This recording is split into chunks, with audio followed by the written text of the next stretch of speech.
தேவனுடைய வார்த்தையை நாம் கேட்கலாம். 2 கொரிந்தியர் 5வது அதிகாரம் 2 கொரிந்தியர் 5வது அதிகாரம் 16 மற்றும் 17 வசனத்தை நாம் பார்ப்போம். 2 கொரிந்தியர் 5 16 மற்றும் 17 வசனத்தை நாம் கவனிப்போம். ஆகையால் இதன் முதற்கொண்டு நாங்கள் ஒருவனையும் மாம்சத்தின்படி அறியோம். நாங்கள் கிறிஸ்துவையும் மாம்சத்தின்படி அறிந்திருந்தாலும் இனி ஒருபோதும் அவரை மாம்சத்தின்படி அறியோம். இப்படி இருக்க ஒருவன் கிறிஸ்துவுக்குள் இருந்தால் அவன் புது சிருஷ்டியாய் இருக்கிறான். பழையவைகள் எல்லாம் ஒழிந்து போயின, எல்லாம் புதிதாயின. இந்த அருமையான ஞாயிற்றுக்கிழமையின் காலைகளிலும் உங்களோடு கூட நீங்கள் புது சிருஷ்டிகள், யூ ஆர் நியூ கிரியேஷன் என்கிற தலைப்பின் கீழே தேவனுடைய வார்த்தையை நாம் போதித்துக் கொண்டு வருகிறேன். அப்படின்னா என்ன அர்த்தம்? ரட்சிக்கப்பட்ட பிறகு அல்லது கிறிஸ்தவன் என்று சொல்லும் பொழுது பாருங்க, அந்த கிறிஸ்துவ வாழ்க்கையே ஒரு முக்கியமான ஒரு கருப்பொருளை அல்லது முக்கியமான ஒரு அர்த்தத்தை வெளிப்படுத்துகிறதா இருக்கிறது. என்ன காரியம் அது? ஒருவன் கிறிஸ்துவை அல்லது கிறிஸ்துவனாய் இருக்கிறேன் என்று சொன்னால், அல்லது கிறிஸ்துவுக்குள் இருக்கிறேன் என்று சொன்னால், வேதம் சொல்லுகிறது அவன் புது சிருஷ்டியாய் இருக்கிறான். யாரா இருக்கிறான்? அவன் is a brand new creation. அவன் புது சிருஷ்டியாய் இருக்கிறான். பழையவைகள் எல்லாம் ஒழிந்து போயின, எல்லாம் புதிதாயின. எதை அவர் பழையதுன்னு சொல்றாரு? ஆதாம் பாவம் செய்த பிறகு பாருங்க, மனுஷனுக்குள்ள தேவனால் சிருஷ்டிக்கப்படாத, தேவனால் கொடுக்கப்படாத, தேவனிடத்திலிருந்து கற்றுக்கொள்ளப்படாத காரியங்கள் ஆதாமுக்குள்ளே வந்தது. பிசாசின் மூலமாய் வந்தது. அதை தான் வேதம் மாம்சம் என்று போதிக்கிறது. ஃபிளஷ். மாம்சம் என்றால் என்ன? அது தேவனிடத்திலிருந்து வராத ஒரு காரியம். எந்த மாம்சம்? இந்த சரீரத்தை பற்றி பேசுற மாம்சீக கிரியைகள், உலகம் சொல்லக்கூடிய அந்த ஒரு உலகம். அந்த உலகம் என்பது பிசாசினாலும் அவனுடைய தந்திரத்தினாலும் அவனுடைய திட்டத்தினாலும் உருக்குலைக்கப்பட்ட ஒரு உலகம். பாருங்க, அந்த உலகத்துல தான் நீங்களும் நானும் பிறக்கிறோம். எல்லா மனிதர்களும் அந்த உலகத்துல தான் பிறக்கிறாங்க. அப்படி பிறக்கும் போது என்ன ஆகுது? There is a collapse in the birth. அந்த பிறப்பிலே பார்த்தீங்கன்னா மிகப்பெரிய குழப்பம் ஏற்படுது. என்ன குழப்பம்? வேதம் சொல்லுகிறது மனுஷன் தேவ சாயலாய் சிருஷ்டிக்கப்பட்டான். அவருடைய சாயல், அவருடைய தன்மை, அவருடைய குணாதிசயம், சுவாபங்கள் எல்லாம் அவனுக்குள்ள இருந்ததுன்னு சொல்லப்படுகிறது. ஆனால் சங்கீதக்காரன் அனுபவிச்சு சொல்றான், பிராக்டிக்கலா சொல்றான், என் தாய் என்னை பாவத்தில் கர்ப்பம் தரித்தால் அதனால் நான் பாவியாய் இருக்கிறேன். அப்ப எது உண்மை அப்படின்றது நம்ம பார்க்கணும். ரெண்டுமே உண்மைதான். தேவன் மனுஷனை தம்முடைய சாயலில், தம்முடைய ரூபத்தில், தம்முடைய சுவாபத்தில், தம்முடைய தன்மையில் எல்லாவற்றிலும் தம்மை போலவே உருவாக்கினது உண்மை. ஆனால் அவனுடைய வாழ்க்கையை அவன் பிசாசனத்திற்கு கொடுத்த பிறகு, அவனுடைய வார்த்தையை கேட்டு அவன் வார்த்தையின்படி செய்ய ஆரம்பித்த பிறகு அவனுக்கு அடிமையாகி விட்டான். அப்படி அடிமையானதுனால என்ன ஆகிறது? பிசாசின் குணாதிசயம், பிசாசின் தந்திரங்களும், பிசாசுக்குரிய எல்லா மாம்சீக காரியங்களும் அவனுக்குள்ள வருகிறது. அப்படி வந்ததுடைய விளைவு என்னது? அதனாலதான் ஆதியாகமம் 3வது அதிகாரத்தை கடந்த வாரத்தை எடுத்து காமிச்சிருந்தேன். நானு சொல்றாரு, இதை செய்த காரணத்தினால் நீ சாகவே சாவாய் என்றார். என்ன பிரச்சனை? உயிரோடு இருக்கலாம் ஒரு வேளை நீ, ஆனால் நிம்மதி, சமாதானம், சந்தோஷம் எதுவுமே உனக்கு இருக்காது. ஆனால் தேவன் சிருஷ்டிக்கும் போது அப்படி இல்லை. தேவன் மனுஷனை தம்முடைய சாயலில், தம்முடைய ரூபத்தில் சிருஷ்டிக்கும் போது மனுஷன் எல்லா பரிபூர்ண நிறைவுடையவனாய் இருந்தான். எந்த அளவுக்கு நிறைவுள்ளவனா இருந்தான்னா, பாவம் செஞ்ச பிறகு அவன் முதல் உணர்ந்தது என்னன்னா, தான் நிர்வாணியா இருப்பதை உணர்ந்தான். பாருங்க, அந்த நிலையை கூட உணராது இருந்தான். அப்படின்னா அவனை குறித்து எந்த விதமான பிரச்சனையும் அவனுக்கு இல்லை. அதே போல மற்றவர்களை குறித்து அவனுக்கு எந்த விதமான பிரச்சனையும் இல்லை. ஆனால் பாவம் வந்த பிறகு அவனுக்கு அவனே பிரச்சனையா இருக்கிறான். அவனுக்கு மற்றவர்களும் எப்படி இருக்கிறார்கள்? பிரச்சனையா இருக்கிறார்கள். எல்லாமே பிரச்சனைக்குரியதாய் மாறுகிறதை நாம் பார்க்கிறோம். Completely collapse. கடவுள் உண்டாக்கி வைத்த அந்த விதத்திலிருந்து மாறும்போது எல்லாமே அங்க சீரழிந்ததை பார்க்கிறோம். பவுல் என்ன சொல்றாரு? இயேசு கிறிஸ்து இந்த பூமிக்கு வந்து அவர் ரத்தம் சிந்தி அவருடைய ரட்சிப்பு நமக்கு உண்டாயிருக்கிறது. இந்த ரட்சிப்பினாலே உங்களுடைய வாழ்க்கை எப்படிப்பட்டதா இருக்கிறது என்பதை நீங்கள் விசுவாசிக்க வேண்டும். என்ன பண்ண வேண்டும்? நீங்கள் ஃபீல் பண்ணுங்க போதிக்கல. அவரு is asking to have faith in that. விசுவாசியுங்கள். நான் கிறிஸ்துவுக்குள் இருந்தால் நான் யாரா இருக்கிறேன்? நான் புது சிருஷ்டியாய் இருக்கிறேன். பழையவைகள் எல்லாம் ஒழிந்து போயின என்பதை விசுவாசியுங்கள் என்பதை என்ன பண்ணுங்கள் நீங்கள். அதனால பேர் விசுவாசிகள் வச்சிருக்கிறார். ஃபீல் பண்றவங்க வைக்கல நமக்கு. ஹலோ, ஏன்னா நிறைய நேரத்தில் மதம் நம்ம வந்து நல்லா ஃபீல் பண்ண வைக்கும், நல்லா உணர வைக்கும். சொல்லுவாங்க இல்லையா, பாசிட்டிவ் வைப்ஸ் இருக்குதுன்னு வாங்க. நல்லது, அது கெட்ட வார்த்தை ஒன்றும் கிடையாது. ஆனால் அது மட்டுமே போதுமானது இல்லை. பாசிட்டிவ் வைப்ஸ் இங்க இருக்கும். அதுக்கப்புறம் வெளியே வந்தீங்கன்னா குடும்பத்தை பார்த்தீங்கன்னா, கடன் பிரச்சனையை பார்த்தீங்கன்னா, கரண்ட் பில்லை பார்த்தீங்கன்னா, உங்க சத்துருக்களை பார்த்தீங்கன்னா, எதிரிகளை பார்த்தீங்கன்னா, சவால்களை பார்த்தீங்கன்னா, வியாதிகளை பார்த்தீங்கன்னா, பலவீனத்தை பார்த்தீங்கன்னா, பாசிட்டிவ் வைப்ஸ் அங்க இருக்காது. ஃபீலிங்ஸ் நல்லபடியாக இருக்க வாய்ப்பு இல்லை. எல்லாமே எதிர்மறையா மாறிடுதாங்க. பாசிட்டிவ் எல்லாம் நெகட்டிவா மாறுதாங்க. பிரச்சனைக்குரியதான் மாறுது, தோல்விக்குரியதான் மாறுது, எல்லாமே மாறுதுங்க. அப்ப என்ன பண்ணணும்? அதான் பவுல் சொல்றாரு, நீங்கள் தரிசித்து நடவாமல் எப்படி நடவுங்கள்? நீங்கள் விசுவாசித்து நடங்கள். விசுவாசிகளா இருக்கிறவர்கள் எதை நீங்கள் விசுவாசிக்க போகிறீர்கள்? நான் என்றைக்கு இயேசு கிறிஸ்துவை ஏற்றுக்கொண்டேனோ அந்த நாள் முதற்கொண்டு என் வாழ்க்கை, என்னுடைய எண்ணங்கள், என்னுடைய சுவாபங்கள், என்னுடைய குடும்பம் எல்லாமே புதிதாயின. பழையவைகள் எல்லாம் ஒழிந்து போயின. பழையவைகள் எல்லாம், பழைய தோல்வி ஒழிந்து போயின, பழைய பலவீனம் ஒழிந்து போயின, பழைய வாழ்க்கையின் எல்லா நெகட்டிவ் காரியமும் ஒழிந்து போயின. எல்லாம் கிறிஸ்துவுக்குள் புதிதாயின. எல்லாம் கிறிஸ்துவுக்குள் என்னவாய் மாறி இருக்கிறது? புதிதாய் மாறி இருக்கிறது.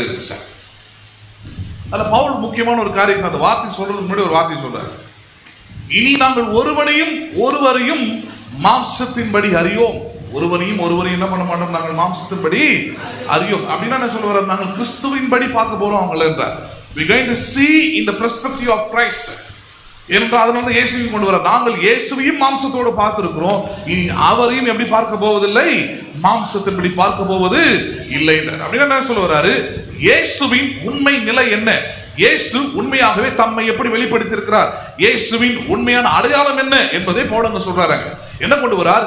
இயேசு மற்றவர்கள் சொல்வது போல யோசேப்பின் குமாரன் என்கிற மாம்சத்தின் அடையாளமோ, மரியாளின் குமாரன் என்கிற மாம்சத்தின் அடையாளமோ, யூத குலத்துல பிறந்தவர் என்கிற மாம்சத்தின் அடையாளமோ, அல்லது இந்த ஊரில் இந்த இடத்தில் இப்படிப்பட்ட நேரத்தில் பிறந்தார் என்கிற இப்படிப்பட்ட மாம்சத்தின் அடையாளத்தோடு அவரை நாங்கள் பார்க்காமல் எப்படி பார்க்க இருக்கிறோம்? அவரை, அவர் வார்த்தையான தேவன், வார்த்தையாகவே கிரியை செய்கிறார், வார்த்தையாகவே வாழ்கிறார், வார்த்தையாகவே ஒவ்வொரு உள்ளத்துக்குள்ளும் நிலைத்திருக்கிறார், வார்த்தையாக வந்து ஒளியை தந்து அங்கு ஒவ்வொருடைய வாழ்க்கையிலும் பிரகாசத்தை அவர் ஏற்படுத்துகிறார். அப்ப கிறிஸ்துவை நாங்கள் இதன் முதற்கொண்டு மாம்சத்தின்படி பார்ப்பதில்லை, அவரை எப்படி பார்க்கிறோம்? நாங்கள் வார்த்தையின்படி பார்க்கிறோம், அல்லது வசனத்தின்படி அவரை பார்க்கிறோம். We see Jesus Christ as a word. எப்படி பார்க்கிறோம்? அவரை நாங்கள் வார்த்தையின்படி பார்க்கிறோம். அப்ப அதனாலதான் இது ரொம்ப முக்கியமான ஒரு சத்தியம். கிறிஸ்துவ ஆராதனைகள், கிறிஸ்துவ மார்க்கம் ஏன் அங்க உருவ வழிபாடு இல்லை அப்படின்னா அது முக்கியமான காரணம் இதுதான். ஏனென்றால் இந்த தேவன் தம்மை வார்த்தையாகவே இருந்தவர், வார்த்தையாகவே தம்மை வெளிப்படுத்தினவராய் இருக்கிறார். அதனாலதான் கடந்த வாரத்தை இருந்து எடுக்க ஆரம்பிச்சேன். என்ன, நீங்கள் கிறிஸ்துவுக்குள் புது சிருஷ்டி ஆகணும்னா முதல்ல கிறிஸ்து யாரா இருக்கிறாரோ அவருக்குள் நீங்க இருக்க ஆரம்பிக்கணும். அவர் என்ன வண்ணமாக இருக்கிறாரோ அந்த வண்ணத்துல உங்களுக்குள்ள அவர் இருக்கணும். அப்ப கிறிஸ்து எப்படி இருக்கிறார்? அவர் வார்த்தையாய் இருக்கிறார் என்று வேதம் சொல்கிறது. அதனாலதான் கடந்த வாரத்தை உங்களுக்கு எடுத்துக்க ஆரம்பித்தேன்னா, கிறிஸ்துவை மாம்சத்தால் அல்ல வார்த்தையால் அறிகிறோம். எப்படி அறிகிறோம்? நாங்கள் knowing Christ by the word, not by the flesh.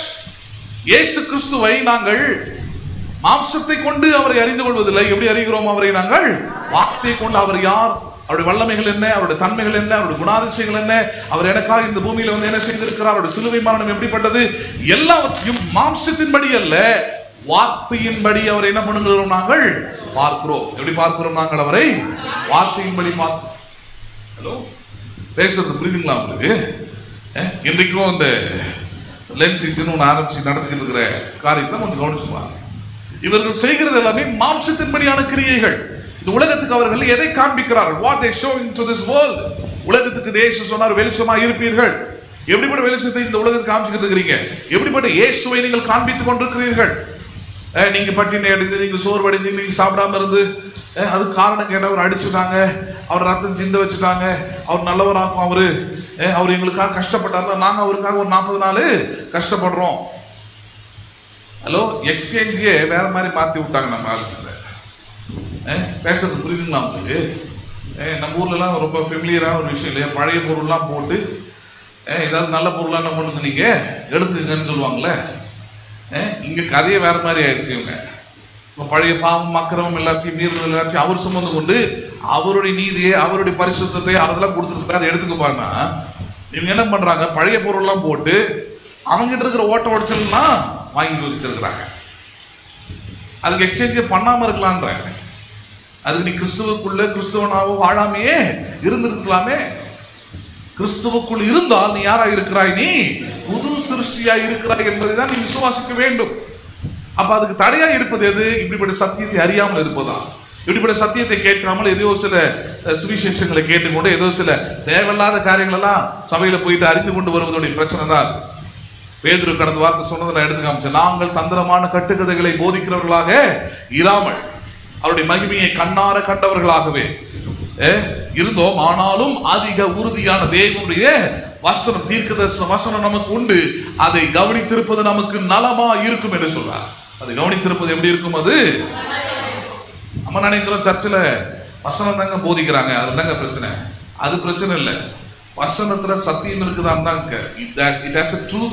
அவ்வளவுதான் கேள்விங்க. வசனம் எல்லாரும் தான் போதிக்கிறாங்க. பட்டிமன்றத்தில் கூட இப்பெல்லாம் நிறைய வசனங்கள் பேசுறாங்க.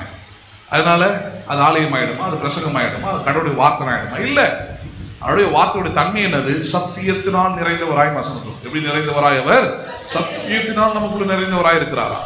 அப்ப இயேசுவை அறிந்து கொள்வது என்பதே மாம்சத்தின்படி அல்ல, வார்த்தையின்படி அவரை அறிந்து கொள்வது. இதன்படி அறிந்து கொள்வது? அவரை வார்த்தையின்படி பார்ப்பது என்பதை குறித்து நம்ம கடந்த வார்த்தை பார்த்தோம். அதுல ஒரு காரியத்தை இன்றைக்கு நாம் தொடர போகிறோம். அதோடைய தொடர்ச்சி பார்த்தீங்கன்னா கடந்த வார்த்தை தான் இருக்குது. அதனால அங்கிருந்தே ஆரம்பிக்கலாம். யோவான் சுவிசேஷம் 1வது அதிகாரம். யோவான் 1வது அதிகாரம். யோவான் சுவிசேஷம் 1வது அதிகாரம் 12, 13, 14 வசனத்தை நாம் கவனிப்போம். யோவான் சுவிசேஷம் 1வது அதிகாரம் 12 முதல் 14 வசனம் வரைக்கும் நான் பார்ப்போம். அவருடைய நாமத்தின் மேல் விசுவாசம் உள்ளவர்களாய் அவரை ஏற்றுக்கொண்டவர்கள் எத்தனை பேர்களோ அத்தனை பேர்களும் தேவனுடைய பிள்ளைகளாகும்படி அவர்களுக்கு என்ன கொடுத்திருக்கிறார்? அவர் அதிகாரம் கொடுத்திருக்கிறார். புது சிருஷ்டிகளான பிறகு அங்க ஒரு முக்கியமான ஒரு அடையாளம் வருகிறது விசுவாசிகளுக்கு, கிறிஸ்தவர்களாய் சொல்லப்படுவர்களுக்கு. என்ன அடையாளம் அது? அவருடைய பிள்ளைகளாகும்படி உங்களுக்கு என்ன கொடுத்திருக்கிறார்? அவர் அதிகாரம் கொடுத்திருக்கிறார் என்றார். You have received authority to be his inheritance, to be as child. அவருடைய பிள்ளைகளாகும்படி நீங்கள் அதிகாரத்தை பெற்றவர்கள். அல்லாஹ் சொல்ற, don't feel as a child, have your faith as a child. அவருடைய பிள்ளையா இருக்கிறேன்னு உணர்றேன்னு சொல்லக்கூடாது. அவருடைய பிள்ளை தான் நான்ன்றதை நீங்கள் விசுவாசமாய் அறிக்கையிட வேண்டும். பேசுறது புரியுதுங்களா உங்களுக்கு? பேசுறது புரியுதா இல்லையா?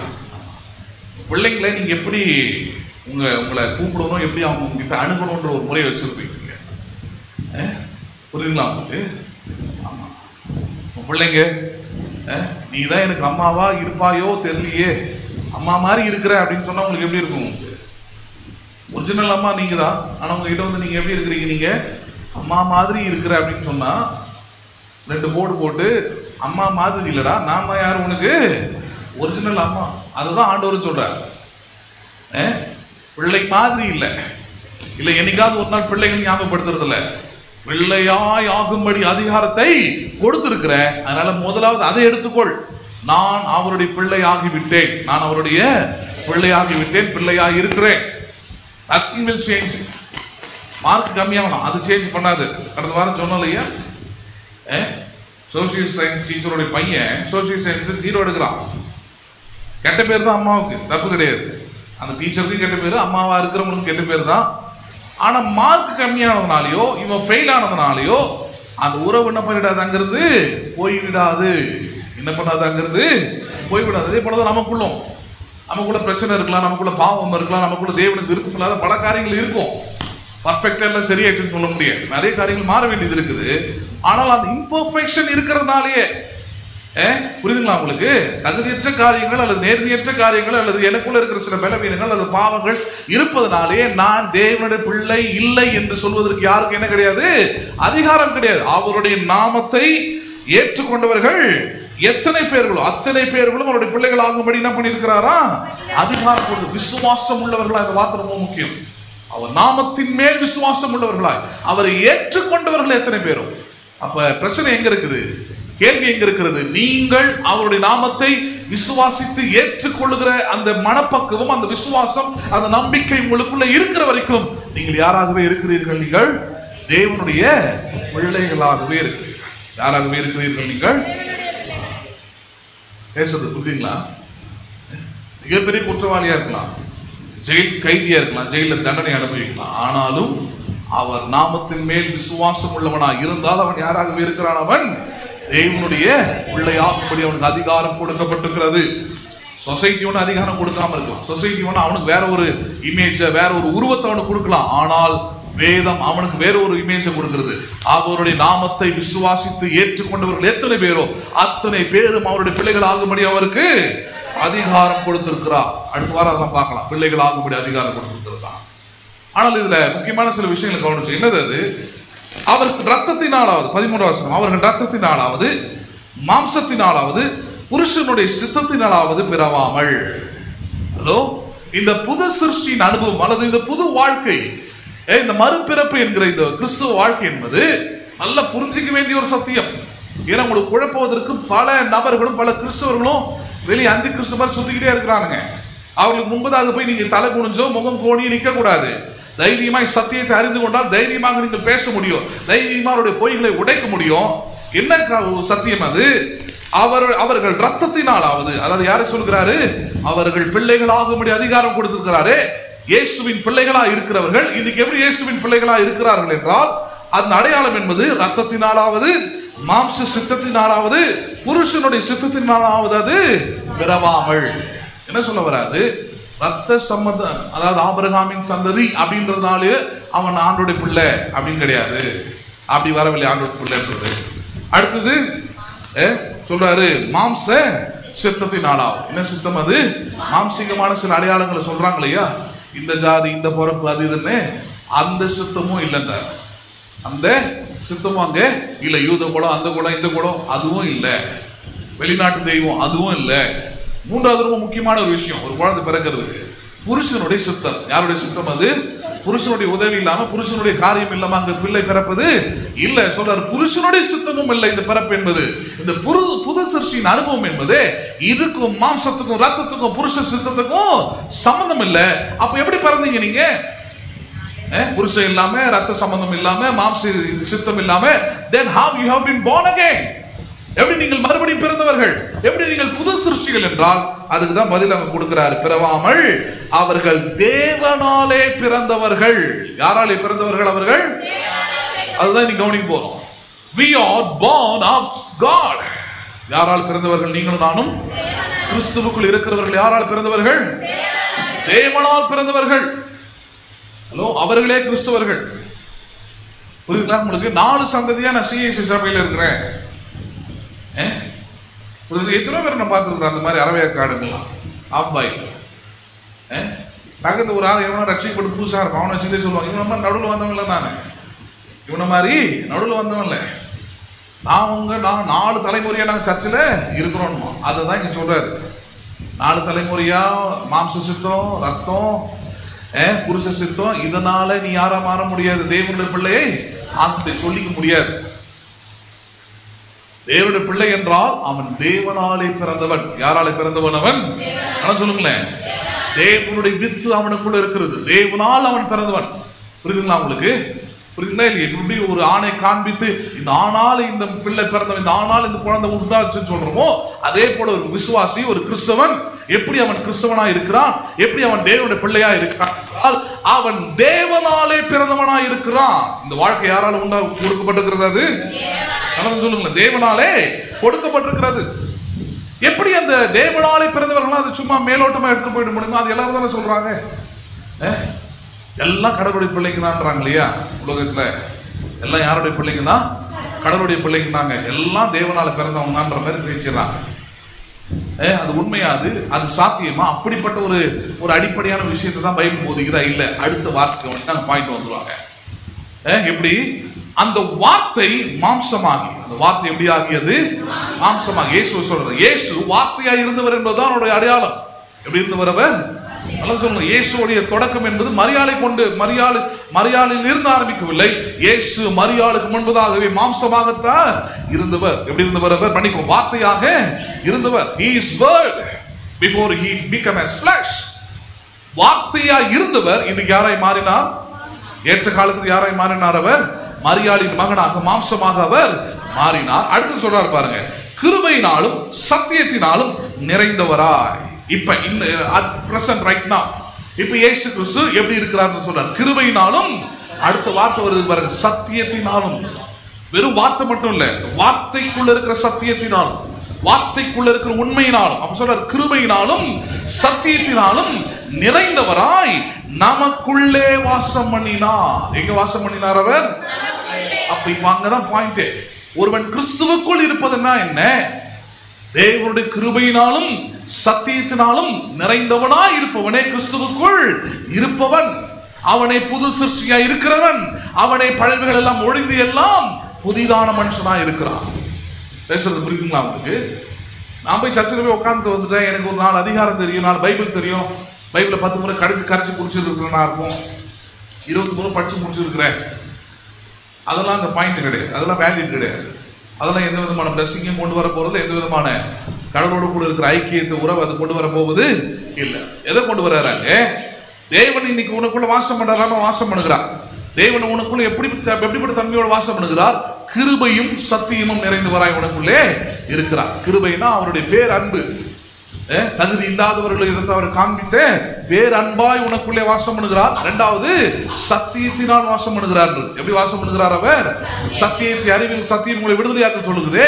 அந்த ட்ரூத் இன்னைக்கு சபையில அதுதான் இல்லை. சபையில வசனம் இருக்குது, சபையில பல மனுஷனுடைய ஞானம் வெளிப்படுகிறது. ஆனால் அவர்கள் போதிக்கிற அந்த சத்தியத்தில் கட்டுக்கதை இருக்குதா, சத்தியம் இருக்குதான்றத உள்ள இருக்கிற ஜனங்களாலே புரிந்து கொள்ள முடியவில்லை. ஹலோ,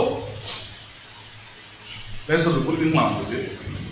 வசனத்தை தான் போதிக்கிறாங்க, வசனத்தை தான் பாஸ்டர் சொன்னாலும் கேட்டுட்டு போறாங்க. இல்ல, அது உள்ள இருக்கிற ட்ரூத் என்ன? நான் பல முறை சொல்லி இருக்கிறேன், வேத வசனத்தின் உண்மை எப்படிப்பட்ட தன்மை உண்டு. அன்புனா அதுக்கு ஒரு தன்மை இருக்குது, அது ஒரு காலமும் ஒழியாது இருக்கிற தன்மை இருக்கிறது பெருதான் அன்பு.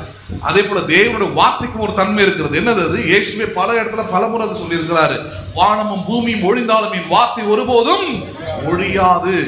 ஒருபோதும் அப்படின்னா அர்த்தம், சத்தியத்தை ஒரு நாளும் மாற்ற முடியாது, சத்தியத்துக்கு மறுப்பே தெரிவிக்க முடியாது, சத்தியத்துக்கு மாறான ஒரு எதிரான ஒரு கருத்தோ எதிரான வார்த்தையோ எதிரான எந்த காரியமும் இல்லை, தர்க்கமும் இல்லை. சத்தியம் என்பது மறுக்க முடியாதது ஒன்றாய் இருக்க வேண்டும். அதுக்கு பேர் என்னவா இருக்கிறது? சத்தியம். அப்படிப்பட்ட சத்தியத்தை கேட்கறீங்களா? ஹலோ, அதான் பாயிண்ட் அங்க. அப்படிப்பட்ட சத்தியத்தை கேட்டாதான் வாழ்க்கையில விடுதலை உண்டாகும், வெற்றி உண்டாகும், ஆசீர்வாதம் உண்டாகும். ஏதோ போய் பக்தியா சில வசனங்களை, பக்தியா போய் சில காரியங்களை கேட்பதனால் உங்கள் வாழ்க்கையில மாற்றங்கள் உண்டாக போவது இல்லை. ஏதோ சின்ன ஆறுதல் உண்டாகலாம், சின்ன சமாதானம் உண்டாகலாம், அவ்வளவுதான். சின்ன திருப்தி உங்களுக்கு உண்டாகலாம். ஆனால் தேவனுடைய மகிமையான ஆசீர்வாதங்களுடைய நன்மையோ பிரசன்னத்தையோ இது எதையுமே என்ன பண்ண முடியாது, உங்களால உணர முடியாது. ஏன்? அந்த சத்தியம் இருக்க வேண்டும். எப்படி இருக்க வேண்டும்? சத்தியமாய் அவர் உங்களுக்குள்ளே வாசம் பண்ணுகிறார். He is living in you as a truth. மெய்யான உண்மையோடு கூட உங்களோடு என்ன பண்ணுகிறார்? அவர் வாசம் பண்ணுகிற தேவனா இருக்கிறார். அப்ப பிரசங்கம் எல்லாம் பிரசங்கம், எல்லாரும் பிரசங்கியாரு, எல்லாரும் பண்றது பிரசங்கம், கூட்டத்தை பார்த்து இடம் போட்டு உட்கார்ந்துருக்காரு. நான் இன்னைக்கு வரைக்கும் பார்க்குறேன் அந்த மாதிரி பொய்யான பிரசங்கங்கள் நிறைய காரியங்களை கேட்கிறேன். அது ஒரு காரியம், ஆராதனைகளை பற்றி பேசுவாங்க. பேசும்போது என்ன சொல்லிடுறாங்க? ஆராதனையா நீங்கள் கைகளை உயர்த்தி ஆராதிக்கலாம், அமைதியை ஆராதிக்கலாம், கண்ணியத்தோடு ஆராதிக்கலாம், கூச்சல் இல்லாமல் ஆராதிக்கலாம், எல்லாம் பேசுவாங்க. பேசிட்டு இந்த நடனம் ஆடுற ஒரு குரூப் இருக்கு இல்லையா, அந்த குரூப்பை தாக்கி பேசுவாங்க. அது தாக்குறதுக்கு யார் இழுப்பாங்கன்னு பார்த்தீங்கன்னா தாவீது இழுப்பாங்க, 1 சாமுவேல் இழுப்பாங்க, 2 சாமுவேல் இழுப்பாங்க. என்ன இழுப்பாங்க? தாவீது நடனம் ஆடினான், அதை வச்சுதானே இவங்கெல்லாம் நடனம் ஆடுறானுங்க. சர்ச்சில் ஆடுறீங்க, ஸ்டேஜில் ஆடுறீங்க, கண்ணாமண்ணான்னு ஆடுறீங்க, இப்படி ஆடுறீங்க அப்படி ஆடுறீங்கன்னு ஒரே வயிற்றுச்சல். உனக்கு ஆட முடியலன்னா என்ன பண்ணுறது? நீ முடி சேர்த்தவன், அதுக்கு அவனுக்கு நல்லா இருக்குது ஆடிட்டு போறான், உட்காந்து வேடிக்கையாது பார்த்துட்டு போ. அது எரிச்சல் இவங்களுக்கு. அது எப்படி ஆடலாமாக்கும்? தேவனுடைய பிரசனம் இல்லையா? ஐயோ, இவர் அப்படியே தேவ பிரசனத்திலேயே மூழ்கி கிடக்கிறவர். மொட்டை அடிச்சு மீசியை மொத்தமா ஷேவ் பண்ணா தேவ பிரசனமா? ஹலோ, நான் கேட்கிறேன், ஒயிட் அண்ட் ஒயிட் போட்டா அது தேவ பிரசனமா? அது அப்புறம் பிரசனம்னா என்னன்னு தெரியறதில்லை. அப்போ அவங்க தர்க்கம் வைக்கும்போது சொல்றாங்க, தாவீது இப்படி அப்போ ரோட்ல ஆடினானா, போ நீ போய் ரோட்ல போய் ஆடு. நம்ம ஆளுங்க இன்னைக்கு வரைக்கும் அப்படி பேசிட்டு நடக்கலாம். யாரோ பெரிய போதகர் சொல்லிட்டார், பைக்கில் போய் ஒழுங்கா படிக்கிறது இல்லை, அது கூட இருக்கிற ட்ரூத்தை போயிட்டு கவனிக்கிறதே இல்லை. சத்தியம் என்ன சொல்லி இருக்குது? அவர் வசனம் அவங்க சொல்ற மாதிரி அவன் ரோட்ல தான் ஆடினான், மேலோட்டமா சொன்னா ரோட்ல தான் ஆடினான். ஆனா சத்தியம் என்ன? அதுல இருக்கிற சத்தியம் போய் படிச்சு பாருங்க. கர்த்தருக்கு முன்பாக நடனம் ஆடினான்றதான் சத்தியமா. யாருக்கு முன்பதாக நடனம் ஆடினான்? அவன் ரோட்ல ஆடினானா, மரத்துக்கு மேல ஆடினானா, மரத்துக்கு கீழே ஆடினானா?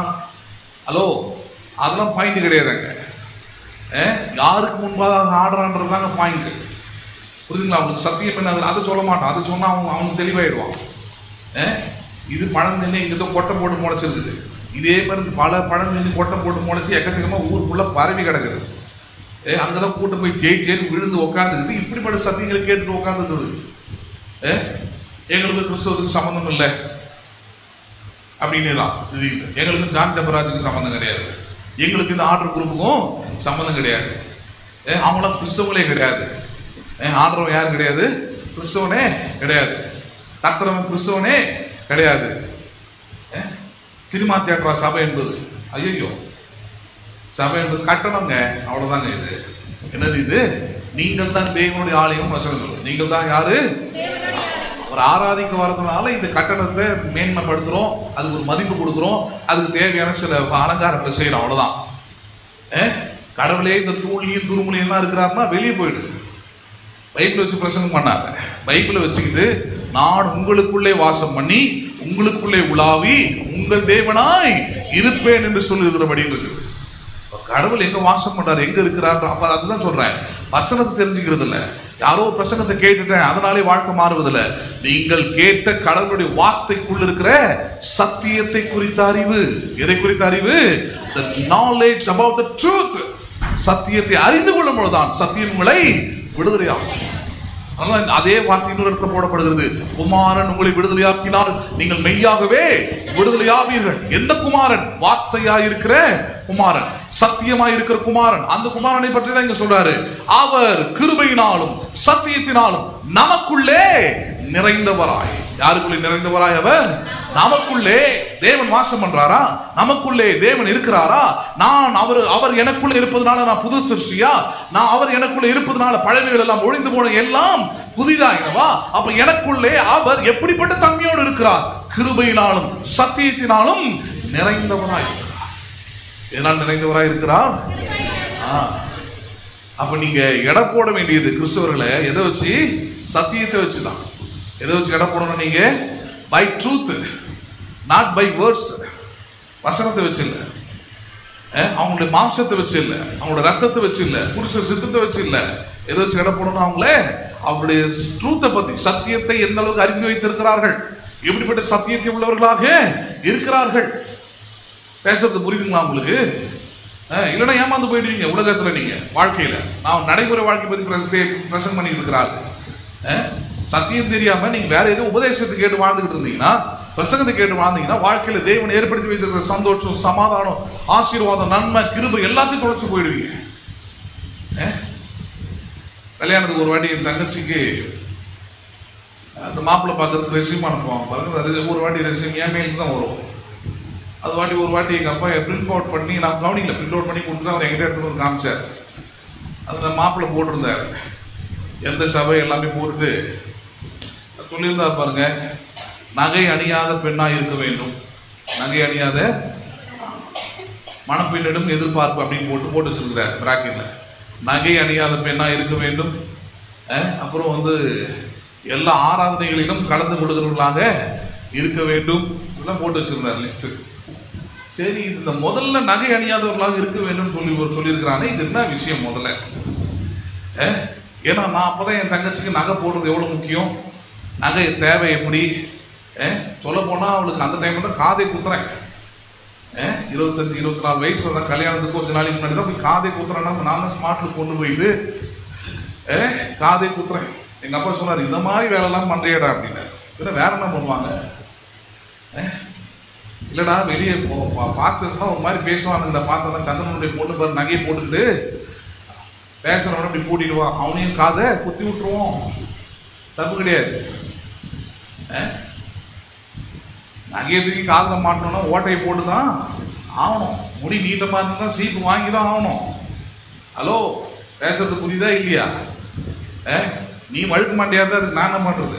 எனக்கு சீப்பே தேவைப்படாது, எண்ணெயே தேவைப்படாதோ, அது ஊமண்டை, அது எதுக்கு தேவைப்படுமே. பேசுறது புரியுதுங்களா உங்களுக்கு? நான் போட்டிருந்தேன் பாருங்க. எங்கள் அப்பா போனார், நேராக போனார். அது ஆவடியில் இருந்தான். போயிட்டு எல்லாத்தையும் பேசிட்டு அங்கே இருந்தே ஃபோன் பண்ணாரு. நான் சொல்லி அனுப்பிச்சிருந்தேன், அவன் யாரு, என்ன பண்ணியிருப்பான், என்ன சொல்லுவான்னு மட்டும் கேட்டுவாங்கன்னு எல்லாத்தையும் சொல்லி அனுப்பிச்சிருந்தேன். நான் சொன்னார், அடே நீ சொன்னது அப்படியே இருந்ததுடா. அவன் என்ன சொல்றான், நகை போடக்கூடாது, நகை என்ன பண்ணக்கூடாது, காதுலேயே கழுத்துலேயே மூக்கு எங்கேயும் போட்டுறாதீங்க. ஆனா நீங்க நகையை என்ன பண்ணிடுங்க, எனக்கு கொடுத்துருங்க, அது நாங்க வாங்கிப்போம், அது பிரச்சனை கிடையாது. அது எங்க வீட்டு கபோர்ட்ல இருக்கலாம், லாக்கர்ல இருக்கலாம், பேங்க்ல இருக்கலாம், புரியுதுங்களா உங்களுக்கு, எங்க ஒண்ணா இருக்கலாம். ஆனா நகை மட்டும் தான் காதுல போட்டு அது 4 வருஷம் வச்சிருப்பாங்க. அந்த வசனத்துக்குள்ள சத்தியம் இருக்குதான்னு கவனிக்கணும். There is a truth in that verse. அவர்கள் சொல்லுகிற அந்த உபதேசத்துக்குள்ள சத்தியம் இருக்குதான்னு பார்க்கணும். சத்தியம் இல்லாமல் சொல்லப்படுகிற எந்த ஒரு வார்த்தையும் அது வீண் வார்த்தை. அந்த வார்த்தையை நம்பி வாழ்ந்தீங்கன்னா, நான் மறுபடியும் சொல்றேன், தேவனுடைய நன்மையை, ஆசீர்வாதத்தை, சுகத்தை, நல்ல எதிர்காலம்லாம் இழந்து போயிடுவீங்க நீங்க. அதனால மறுபடியும் சொல்றேன், சத்தியத்தை அறிவீர்கள், வசனத்தை அறிவீர்கள் சொல்ல மறுபடியும் சொல்றேன். எதை அறிவீர்கள்? நீங்கள் சத்தியத்தை அறிவீர்கள், சத்தியம் உங்களை விடுதலையாக்கும். வசனத்துக்குள்ள இருக்கிற உண்மையை, அந்த உண்மையை மறுக்கப்பட முடியாது. அப்படிப்பட்ட பிரசங்கத்தை நான் செஞ்சுட்டு இருக்கிறேன். நான் சொல்லுகிற சத்தியத்தை ஒரு மனுஷன் மறுக்க முடியாது. நான் சொல்றேன், நாங்க போடலாம் வேத வசனத்தின்படி, சரி மறுக்க சொல்லுங்க பாப்பா. 10 வசனம் எடுத்து வச்சிருக்கிறேன். 10 வசனத்துக்கு மறுப்பே சொல்ல முடியாது. எனக்கு தெளிவா இருக்கு. ஆதியாகமம் 2ல இருந்து எடுத்து காட்டுவேன். நான் பொன் விளையிற பூமியிலிருந்து ஆரம்பிப்பேன். நான் எந்த பூமியிலிருந்து ஆரம்பிக்கணும்? அந்த பொன் நல்லதுன்றதுல ஆரம்பிக்கணும். ஆதியாகமம் 2ல இருக்கு, போய் படிச்சுக்கோ. That gold is good. Gold என்னன்னு சொல்லி இருக்கிறாரு, நீ பேடுன்னு உபதேசம் பண்ணிக்கிட்டு இருக்கிற சபைக்குள்ள, நீ ஒரு புது மதத்தை உருவாக்கிட்டு இருக்கிற, அதை ஜனங்களை நம்ப வைக்கிற. அவன் என்ன பண்றான்? காதல கழுத்துல மாட்டாத திருட மாதிரி எடுத்துட்டு வந்து அங்க வச்சிட இங்க வச்சிடன்னு இருக்கான். ஓனர் மட்டும் தான் மாட்டிக்கிட்டு தெரியுமா? ஹலோ, உங்க நகையா இருந்தா என்ன பண்ணுவீங்க? நீங்க மாட்டிக்கிட்டு போவீங்க. திருட நகை இங்க போட்டு போக முடியுமா? போட முடியாது. அந்த வேலையை தான் பார்க்க வைக்கிறீங்க. நீங்க போதிக்கிற சத்தியம் அப்படிப்பட்ட திருடர்களை தான் உருவாக்குது. நிறைய இது மாதிரி நான் சொல்ல முடியும். உதாரணத்தை எதுக்கு கொண்டு வரேன்? இயேசு கிறிஸ்து உங்களுக்குள் இருப்பதனால், நீங்கள் கிறிஸ்துவுக்குள் இருப்பதனால் புது சிருஷ்டிகளா இருக்கிறீங்களா? ஆமா. எப்படி அது? எப்படிப்பட்டவராய் இயேசு கிறிஸ்து உங்களுக்குள் இருக்கிறார்? சத்தியத்தினால் நிறைந்தவராய் உங்களுக்குள் இருக்கிறார். எப்படிப்பட்டவராய் இருக்கிறார் அவர்? சத்தியத்தினால் நிறைந்தவராய் உங்களுக்குள் அவர் என்ன பண்ணுகிறார்? அவர் வாசம் பண்ணுகிறார். 14 அந்த வார்த்தை மாம்சமாகி கிருபையினாலும் சத்தியத்தினாலும் நிறைந்தவராய் நமக்குள்ளே வாசம் பண்ணினார். அவருடைய மகிமையை கண்டோம். அது பிதாவுக்கு ஒரே பேரானுடைய மகிமைக்கு ஏற்ற மகிமையாகவே இருந்தது. என்ன மகிமையாகவே இருந்ததா? கடவுளை போலவே மகிமை. அந்த வார்த்தையாய் வெளிப்பட்டாரே, சத்தியமாய் நிறைந்திருந்தாரே, அவருக்குள்ள இருந்து மகிமை வெளிப்பட்டதுன்ற the glory has been exposed. அதான் இன்னைக்கு கிறிஸ்தவரோட வாழ்க்கையில தேவைப்படுது. தேவனுடைய சத்தியத்தினால் நிறைந்தவர்களாய் உங்கள் வாழ்க்கை இருக்கும் போது நான் சொல்றேன், உங்கள் வாழ்க்கை மகிமையாய் வெளிப்படும். எப்படி வெளிப்படும் அது? வாழ்க்கை எப்படி வெளிப்படும் அது?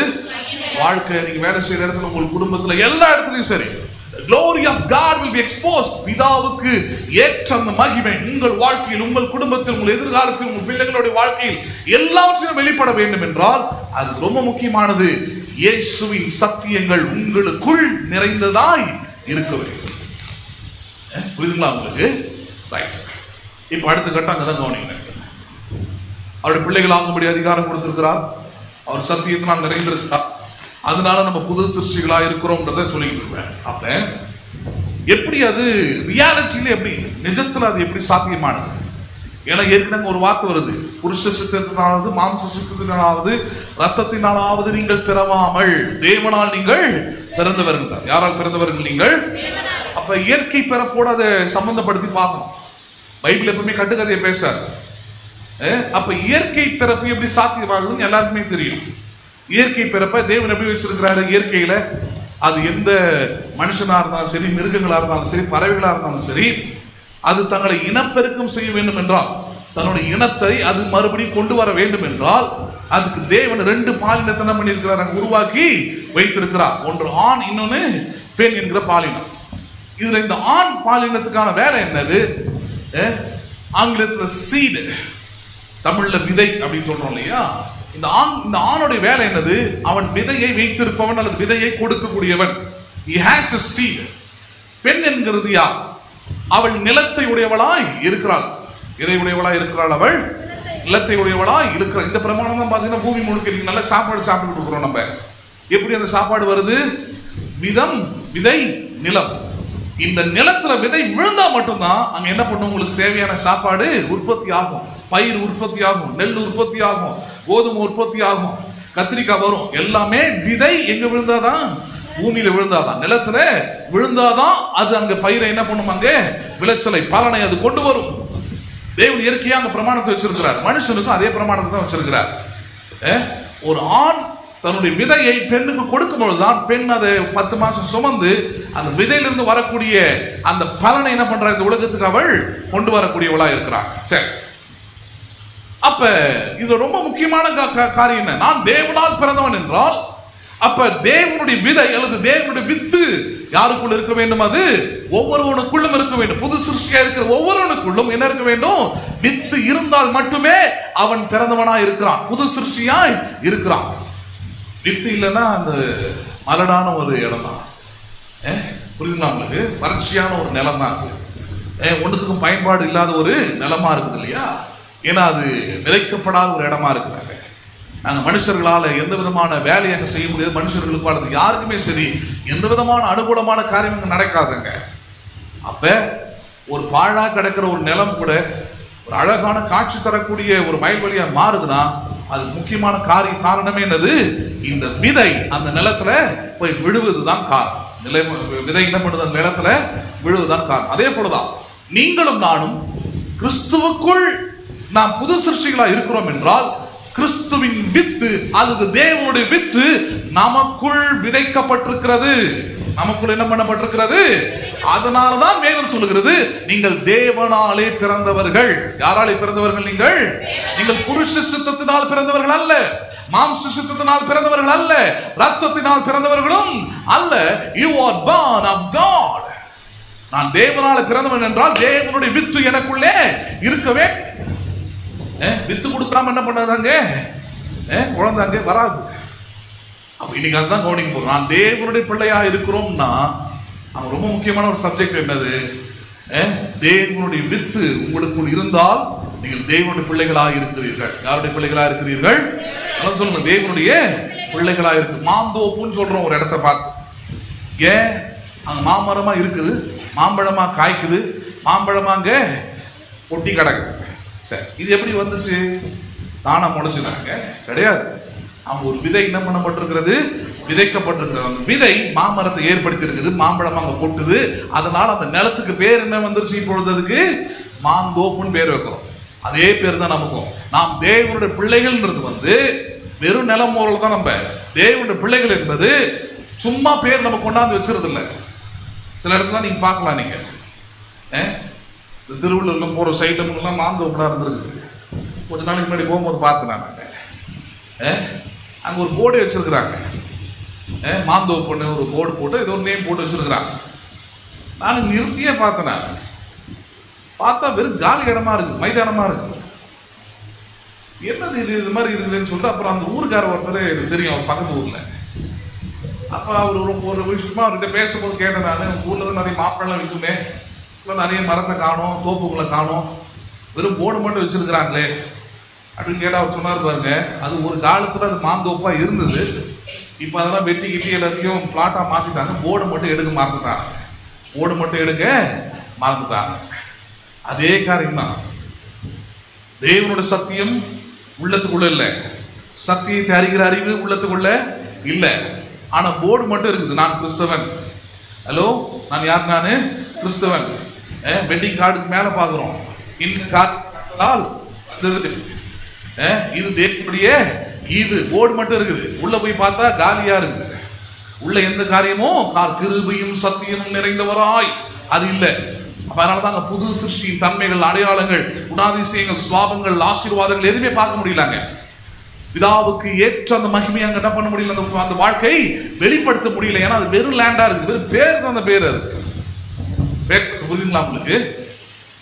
முன்னெல்லாம் இந்த மெரினா பீச்ல போனீங்கன்னா விற்கிறாங்க, அந்த சூடான மட்டன் சமோசான்னு பார்த்துருக்கீங்களா? பேரே அதுக்கு தான், சூடான மட்டன் சமோசான்னு பேர். நீங்க வாங்கினீங்கன்னா சல்லுன்னு இருக்கும், ஏன்னா பீச் சில்லுன்னு இருக்கும். என்னப்பா நீ பேர் சூடான மட்டன் சமோசான்னு கத்திட்டு வரனா அவன் சொல்லுவான், வெறும் பேருங்க அது. பேர் என்னது, அது சூடான பேர் தான் சூடான மட்டன் சமோசா. நாம அதுக்குன்னு கடுப்பு வச்சுட்டா தூக்கிட்டு வர முடியும்?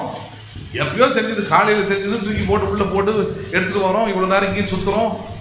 இந்த பீச்சு காட்டு 10 சூடுலாம் போய் அனல்லாம் போய் சில்லுன்னு கிடக்குது. அது ஏன்ப்பா வெறும் மட்டன் சமோசான்னு விற்க கூடாதான், பேர் அது மாதிரி வச்சாச்சு. அப்பதான் அட்ராக்டிவா இருக்கு. சூடான மட்டன் சமோசானா தான் கேட்டு 4 பேர் வாங்கி சாப்பிடுவோம். பேர் அப்படி ஆயிடுச்சு. அதே போல தான் கிறிஸ்தவருடைய பேர் அப்படி மாற்றி வச்சாச்சு. ஞானசானம் எடுத்துட்டானா கிறிஸ்தவன், பேரை மாத்திட்டானா கிறிஸ்தவன். ஹலோ, புரியுதுங்களா உங்களுக்கு? சர்ச்சுக்கு போயிட்டாரா கிறிஸ்தவர் அவரு, பாட்டு பாட்டாரா கிறிஸ்தவர் அவரு, 4 அதிகாரம் படிக்க தெரிஞ்சுட்டா கிறிஸ்தவர் அவரு, புரியுதுங்களா? சிலுவையை போட்டாரா கிறிஸ்தவர் அவரு. எல்லாத்துக்கும் பேர் மட்டும் சூடான மட்டன் சமோசா. ஆனா வாயில வச்சா எப்படி இருக்குது? அது சாப்பிட சகிக்காது. ஹலோ, நூடுல்ஸ் மாதிரி நீங்க சுட சுட எடுத்து சாப்பிட்டீங்கன்னா சாப்பிட்டுக்கிட்டே இருக்கலாம். ஆனா ஆற விட்டீங்கன்னா அதுக்கப்புறம் என்ன பண்ண முடியாது? அதை பேர் தான் நூடுல்ஸ், ஆனா அதுக்கப்புறம் என்ன பண்ண முடியாது? வாயிலே வைக்க முடியாது. அதே போலதான் சில கிறிஸ்தவ வாழ்க்கையெல்லாம் வேறு கிறிஸ்தவ சர்ச்சைக்கு போலாம், பூச்சிக்கு எல்லாம் இருக்குது. ஆனால் கிறிஸ்துவின் மகிமை அவங்க வாழ்க்கையில் வெளிப்படுதா? கிறிஸ்துவின் வல்லமை வெளிப்படுதா? கிறிஸ்துவின் அன்பு வெளிப்படுதா? கிறிஸ்துவின் இரக்கம் வெளிப்படுதா? கிறிஸ்துவின் மன்னிப்பு வெளிப்படுகிறதா? கிறிஸ்துவுக்குள்ள இருக்கிற சுவாபங்கள் வெளிப்படுகிறதா? எதுவுமே கிடையாது, எதுவுமே கிடையாது. ஏன் இல்லை? அதான் பாயிண்டாங்க. ஏன் இல்லைன்னா அவர்கள் ஒரு காரியத்தை விசுவாசிப்பதில்லை. ஒரு காரியத்தை என்ன பண்ணுவதில்லை? அவர்கள் விசுவாசிக்கிறதில்லை. எதை விசுவாசிக்கிறதில்லை? நான் தேவனால் பிறந்தவன், நான் தேவனுடைய வித்தா இருக்கிறேன். நான் யாரா இருக்கிறேன்? நானு தேவனுடைய வித்து எனக்குள் இருக்கிறது. The seed of God has planted in me. தேவனுடைய வித்து எனக்குள் இருக்கிறதுபடினாலே தேவனை போலவே நடந்து கொள்ளுவேன். யாரை போலவே நடந்து கொள்ளுவேன்? சொல்றோம் இல்லையா, அவங்க அப்பா மாதிரியே அப்படின்வாங்க, அவங்க அம்மா மாதிரியே அப்படின்வாங்க. எப்படி? வித்து வித்து வேலை செய்யுது. புரியுதுங்களா உங்களுக்கு? அப்பாவுடைய வித்து அம்மாக்குள்ள வந்த பிறகு அந்த குழந்தை பெற்றெடுக்கும் போது பாருங்க, அந்த குழந்தைக்குள்ள என்ன வருகிறது? அப்பாவை போல சில உருவங்கள் இருக்கலாம், கண் மாதிரி இருக்கும், மூக்கு மாதிரி அப்பா மாதிரி இருக்குன்னு சொல்லலாம். ஆனா அதெல்லாம் தாண்டி இன்னொன்னு வந்துருது. சோல், சுவாபங்கள், மனம், எண்ணங்கள். அவங்க அப்பா மாதிரியே பேசுறான், அவங்க அப்பா மாதிரியே கோவம் வருது, எல்லாம் வருது. எப்படி அப்பா டீச் பண்ணாரா அவனுக்கு? உங்க அப்பாடா நானு இப்படிதான், எனக்கு முன்கோபி நானு, இப்படிதான் கோவம் வருமாக்கும், கத்துவனாக்கும், சண்டை போடுவனாக்கும். அதே போல என் மகனே நீ என்ன பண்ணு, என்ன போலவே கத்திக்கிட்டு சண்டை போட்டுக்கிட்டு இருந்து போ. அந்த வித்து அதுக்குள்ள என்ன பண்ணிடுது? எல்லாமே அங்க இன்டாக்ட் ஆயிடுது. அந்த வித்து அந்த மனுஷன் அந்த குழந்தைக்குள்ள எல்லா விதமான சுவாபங்களையும் தன்மைகளையும் தகப்பனுக்குள்ள இருக்கிறது எல்லாத்தையும் கொண்டு வந்துருது இல்லையா? அதே விஷயத்தை தான் இன்னைக்கு வேதம் நமக்கு போதிக்கிறது. அவர் சத்தியமாய் சத்தியத்தால் நமக்குள்ள நிறைந்திருக்கிறார் என்றால் அப்ப எப்படி எனக்குள்ள தெய்வீக அன்பு வருது, தெய்வீக சுவாபம் வருதுன்னா அவர் வித்தா எனக்குள் விதைக்கப்பட்டிருக்கிறபடினாலே அந்த வித்து தேவனுடைய சுவாபங்களையும் தன்மைகளையும் குணாதிசயங்களையும் அவருக்குரிய எல்லாவற்றையும் எனக்குள்ளிருந்து வெளிப்படுத்துகிறது. எனக்குள்ளிருந்து என்ன பண்ணுகிறது? வெளிப்படுத்தக்கூடியதா இருக்குது. அதான் கவனிக்க போறீங்க. சரி, இன்னைக்கு நம்ம பார்க்க போற தலைப்பு வசனமாகிய வித்து நம்மை புது சிருஷ்டியாக்குகிறது. என்ன வித்து இது? அதான் சொல்லுங்களேன். The seed, that is the word, make us a new creation. நான் ஏற்கனவே சொல்லியிருக்கிறேன், we are new creation. நாம் புது சிருஷ்டிகளா இருக்கிறோம். நான் புது சிருஷ்டியாய் ஆவதற்கு அல்லது ஆனதற்கு எப்படி நான் விசுவாசிக்கிறது, எப்படி நான் நம்புறது நான் புது சிருஷ்டின்றது தான் அதுக்கு தான் எடுத்து போதிக்கிறோம். ஆமா, நீங்க புது சிருஷ்டியா இருக்கிறீங்க. எப்படி புது சிருஷ்டியா இருக்கிறீங்க? வசனமாகிய வித்து உங்களுக்குள்ள இருக்கிறது உண்மை என்றால், நீங்கள் அதை விசுவாசிக்கிறீர்கள் என்றால், நான் சொல்றேன், நீங்கள் யாரா இருக்கிறீர்கள்? புது சிருஷ்டிகள். என்ன சிருஷ்டிகள் நீங்கள்? பழையவைகள் எல்லாம் ஒழிந்து போயின, எல்லாம் எல்லாம் புதிதாய். நம்புறீங்களா நீங்க? அதை நம்பாதனாலதான் ரட்சிக்கப்பட்ட பிறகும் அந்த பழைய பயம் உள்ள இருக்குது, பழைய அவிசுவாசம் உள்ள இருக்குது, பழைய தோல்வி உள்ள இருக்குது, பழைய தரித்திரம் உள்ள இருக்குது. ரட்சிக்கப்பட்டதுக்கு அப்புறம் எதுவுமே மாறலன்னு சொல்றாங்க. ஏன் மாறலன்னா நீங்கள் அதை விசுவாசிக்கவில்லை. மாற்றம் அடைந்தது என்பதை என்ன பண்ணவில்லை? நீங்கள் விசுவாசிக்கவில்லை. விசுவாசிக்காதனால உங்களுடைய நிலை அப்படியே இருக்கிறது. அதுக்கு ஒரு எக்ஸாம்பிள் சொல்றேன், அப்பதான் நல்லா புரியும் உங்களுக்கு. ஒரு நாயை பாருங்க, நீங்க சங்கிலியில கட்டி போட்டுருங்க. அந்த சங்கிலியோட லென்த் ஒரு 4 அடிக்கு தான் போகும். அப்படின்னா ஒரு 20 நாள் அந்த நாய் அப்படியே சங்கிலியிலே கட்டி போட்டு வைங்க. 20 நாள் 20 நாள் கழிச்சு நீங்க அந்த சங்கிலியை கழட்டி விடுங்க அல்லது எடுத்து விடுங்க. அது அந்த 20 அடிக்கு மேல என்ன பண்ணாது? அது போகவே போவாது. ஏன்னா அது மைண்ட்ல நல்லா செட் ஆயிடுச்சு. இது வரைக்கும் தான் என்னால என்ன பண்ண முடியும்? போக முடியும். அவுத்தே விட்டாலும் அதுக்கு எப்ப புத்தி வரும்னா, அவுத்து விட்டுருக்கிறாங்கன்னு தெரிஞ்சா மட்டும் தான் பண்ண முடியும். அதால போக முடியுமே தவிர இல்ல அந்த குறிப்பிட்ட எல்லைக்குள்ளேயே தான் சுத்தி சுத்தி வரும். அது பேசுறது புரியுதுங்களா உங்களுக்கு? குறிப்பிட்ட எல்லைக்குள்ளே தான் அது. ஏன்னா அது மாதிரி பழக்கம் பண்ணியாச்சு, அது மாதிரி பழக்கத்துக்குள்ளே இருந்துருச்சு. அப்ப கிறிஸ்துவுக்குள்ள வந்த பிறகும் பழைய வாழ்க்கை நமக்குள்ள தொடர்வதற்கான காரணம் என்னன்னா, நான் இப்பொழுது அவிழ்த்து விட்டிருக்கிறேன் என்ற அறிவு நமக்குள்ள இல்ல. நான் புது சிருஷ்டியா இருக்கிறேன், பழையவைகள் எல்லாம் ஒழிந்து போயின. அது விசுவாசிக்கிறது இல்ல. அதான் point. you are not having faith on it. நான் ஃபீல் பண்றீங்களான்னு கேட்கல. ஃபீல் பண்ண முடியாது, விசுவாசிக்காம ஃபீலிங்ஸ் வராது. first you should have faith. முதல்ல நீங்க விசுவாசிக்க வேண்டும், அப்புறம் தான் நீங்க அதை உணரவும் முடியும். முதல்ல என்ன பண்ண வேண்டும்? நீங்கள் அதை விசுவாசிக்க வேண்டும். நான் கிறிஸ்துவுக்குள் இருக்கிறேன், புது சிருஷ்டியாய் இருக்கிறேன். ஒவ்வொரு நாளும் விசுவாசிக்கணும். நேற்றை போல இன்னைக்கு இருக்காது, ஏன்னா நான் புது சிருஷ்டியாய் இருக்கிறேன். நேற்றோட எல்லா பழையவைகளும் ஒழிந்தன, இன்னைக்கு எல்லாம் புதிது ஆயின, கிருபையினால் ஆயின. நம்புறீங்களா? நீங்க அது விசுவாசிக்கணும். அதை நம்பணும். அப்படி சொல்லி சொல்லி தான் நீங்க வாழ்க்கையில முன்னேற முடியும், வெற்றி அடைய முடியும், வாழ்க்கையை மாற்ற முடியும். இல்லைன்னா என்ன ஆகும்? வருஷம் புதுசு புதுசா வரும், மாசம் புதுசு புதுசா வரும், வாரங்கள் புதுசு புதுசா வரும், நாட்கள் புதுசு புதுசா வரும், நேரங்கள் புதுசு புதுசா வரும். ஆனா வாழ்க்கையில் மட்டும் புதுசு புதுசா மாறாது. ஏன்னா எண்ணங்கள்ல மாற்றம் வரல, எண்ணத்துக்குள்ள ஒரு விசுவாசம் வரல. நான் கிறிஸ்துவுக்குள் இருக்கிறவன், புது சிருஷ்டியாய் இருக்கிறேன். அப்ப நான் புது சிருஷ்டியா இருக்கிறேன்றதை விசுவாசிக்கிறதுக்காக தான் இப்படி சத்தியத்தை இருக்கிறேன். என்ன சத்தியம்? அது உங்களுக்குள்ளே தேவனுடைய வார்த்தை அல்லது தேவனுடைய வார்த்தை குறித்த சத்தியம் உங்களுக்குள் விதைக்கப்பட்டிருக்கிறது உண்மை என்றால், உங்களுக்குள் இருக்கிறது உண்மை என்றால், நான் சொல்லுகிறேன் நீங்கள் புது சிருஷ்டிகளாய் இருக்கிறீர்கள். சந்தேகப்படாம நீங்க விசுவாசிக்கிறோம், நான் புது சிருஷ்டியாய் இருக்கிறேன். காரணம், தேவனுடைய வித்து எனக்குள் இருக்கிறது. தேவனுடைய வித்து யாருக்குள் இருக்கிறது? எனக்குள். சரி, இத பாவம் வந்த உடனே, உலகத்துக்குள்ள பாவம் வந்த உடனே, அது 3வது அதிகாரத்தை பார்க்கணும் இல்லையா? மனுஷனுக்குள்ள பாவம் வந்த உடனே, பிசாசுடைய ஆளுகைக்குள்ள அவன் போன உடனே, தேவன் சர்பத்தை சபிக்கும் போது, முக்கியமாக சர்பத்தை இயக்கின பிசாசு சபிக்கும் போது அவங்க கிட்ட சொல்ற அந்த வார்த்தை ரொம்ப முக்கியமானது. அங்கிருந்து ஆரம்பிக்கலாம் நினைக்கிறேன். எடுத்துக்கொள்ளும் ஆதியாகமம் 3வது அதிகாரம் 15வது வசனத்தை நான் பார்க்கிறோம். ஆதியாகமம் 3:15.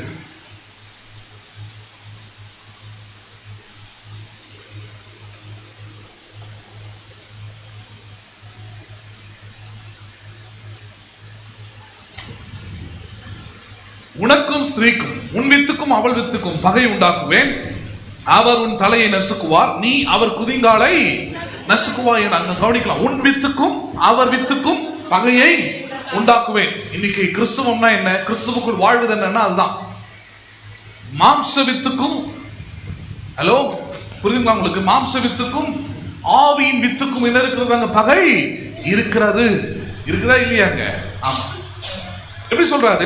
சத்தியத்தை அறிந்தவர்களுக்கும் சத்தியத்தை அறியாதவர்களுக்கும், பொய்க்கும் உண்மைக்கும் எப்பவுமே முரண் இருப்பது போல, எதிர்த்தன்மை இருப்பது போல, எதிர் ஆற்றல் இருப்பது போல, அதே போல உன் வித்துக்கும் அவள் வித்துக்கும் பகையை என்ன பண்ணுவேன்? நான் உண்டாக்குவேன். என்ன சொல்ல வராரு?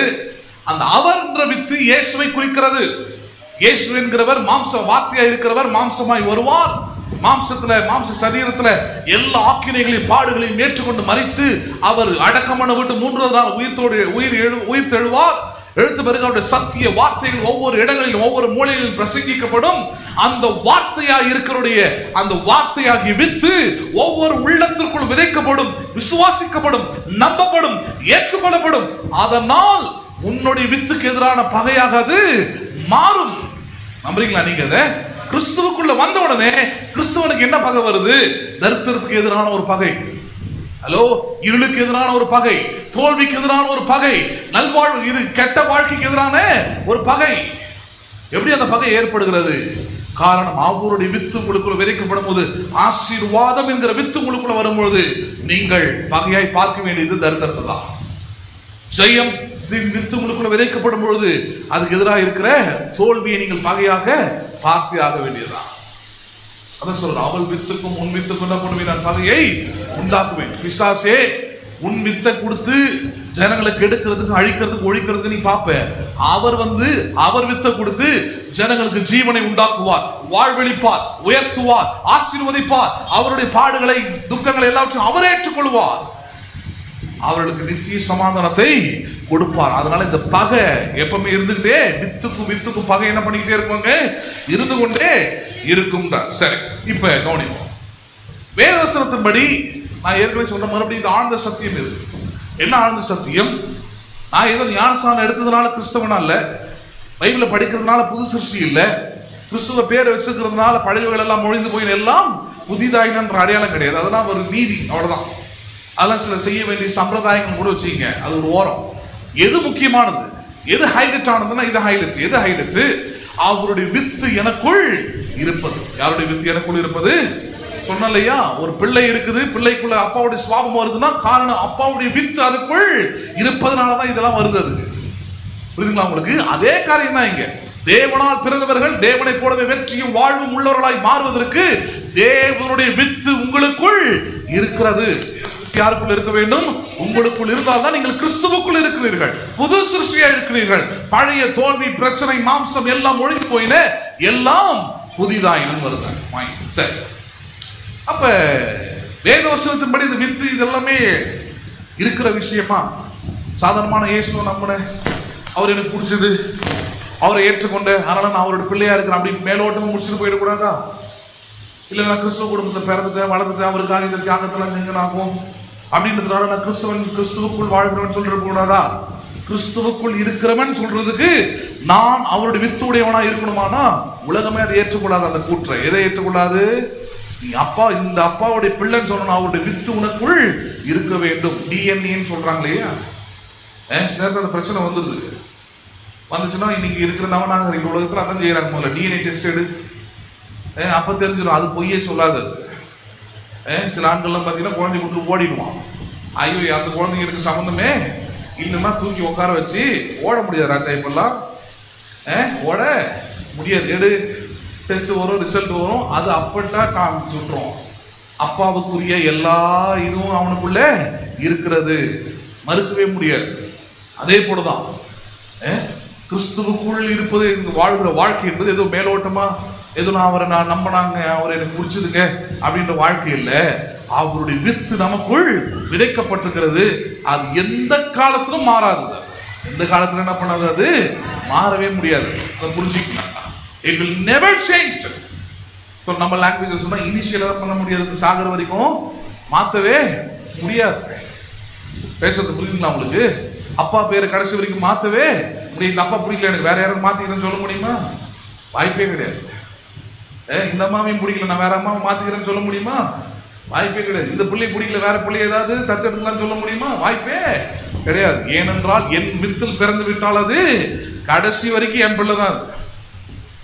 பேசுறது புரியுதுங்களா உங்களுக்கு? அந்த வித்து தான் பாயிண்ட். அதே போலதான் நீங்கள் கிறிஸ்தவர்களா இருப்பதற்குரிய அடையாளம் என்பது மாம்சத்தில் வந்தக்கூடிய அடையாளம் அல்ல.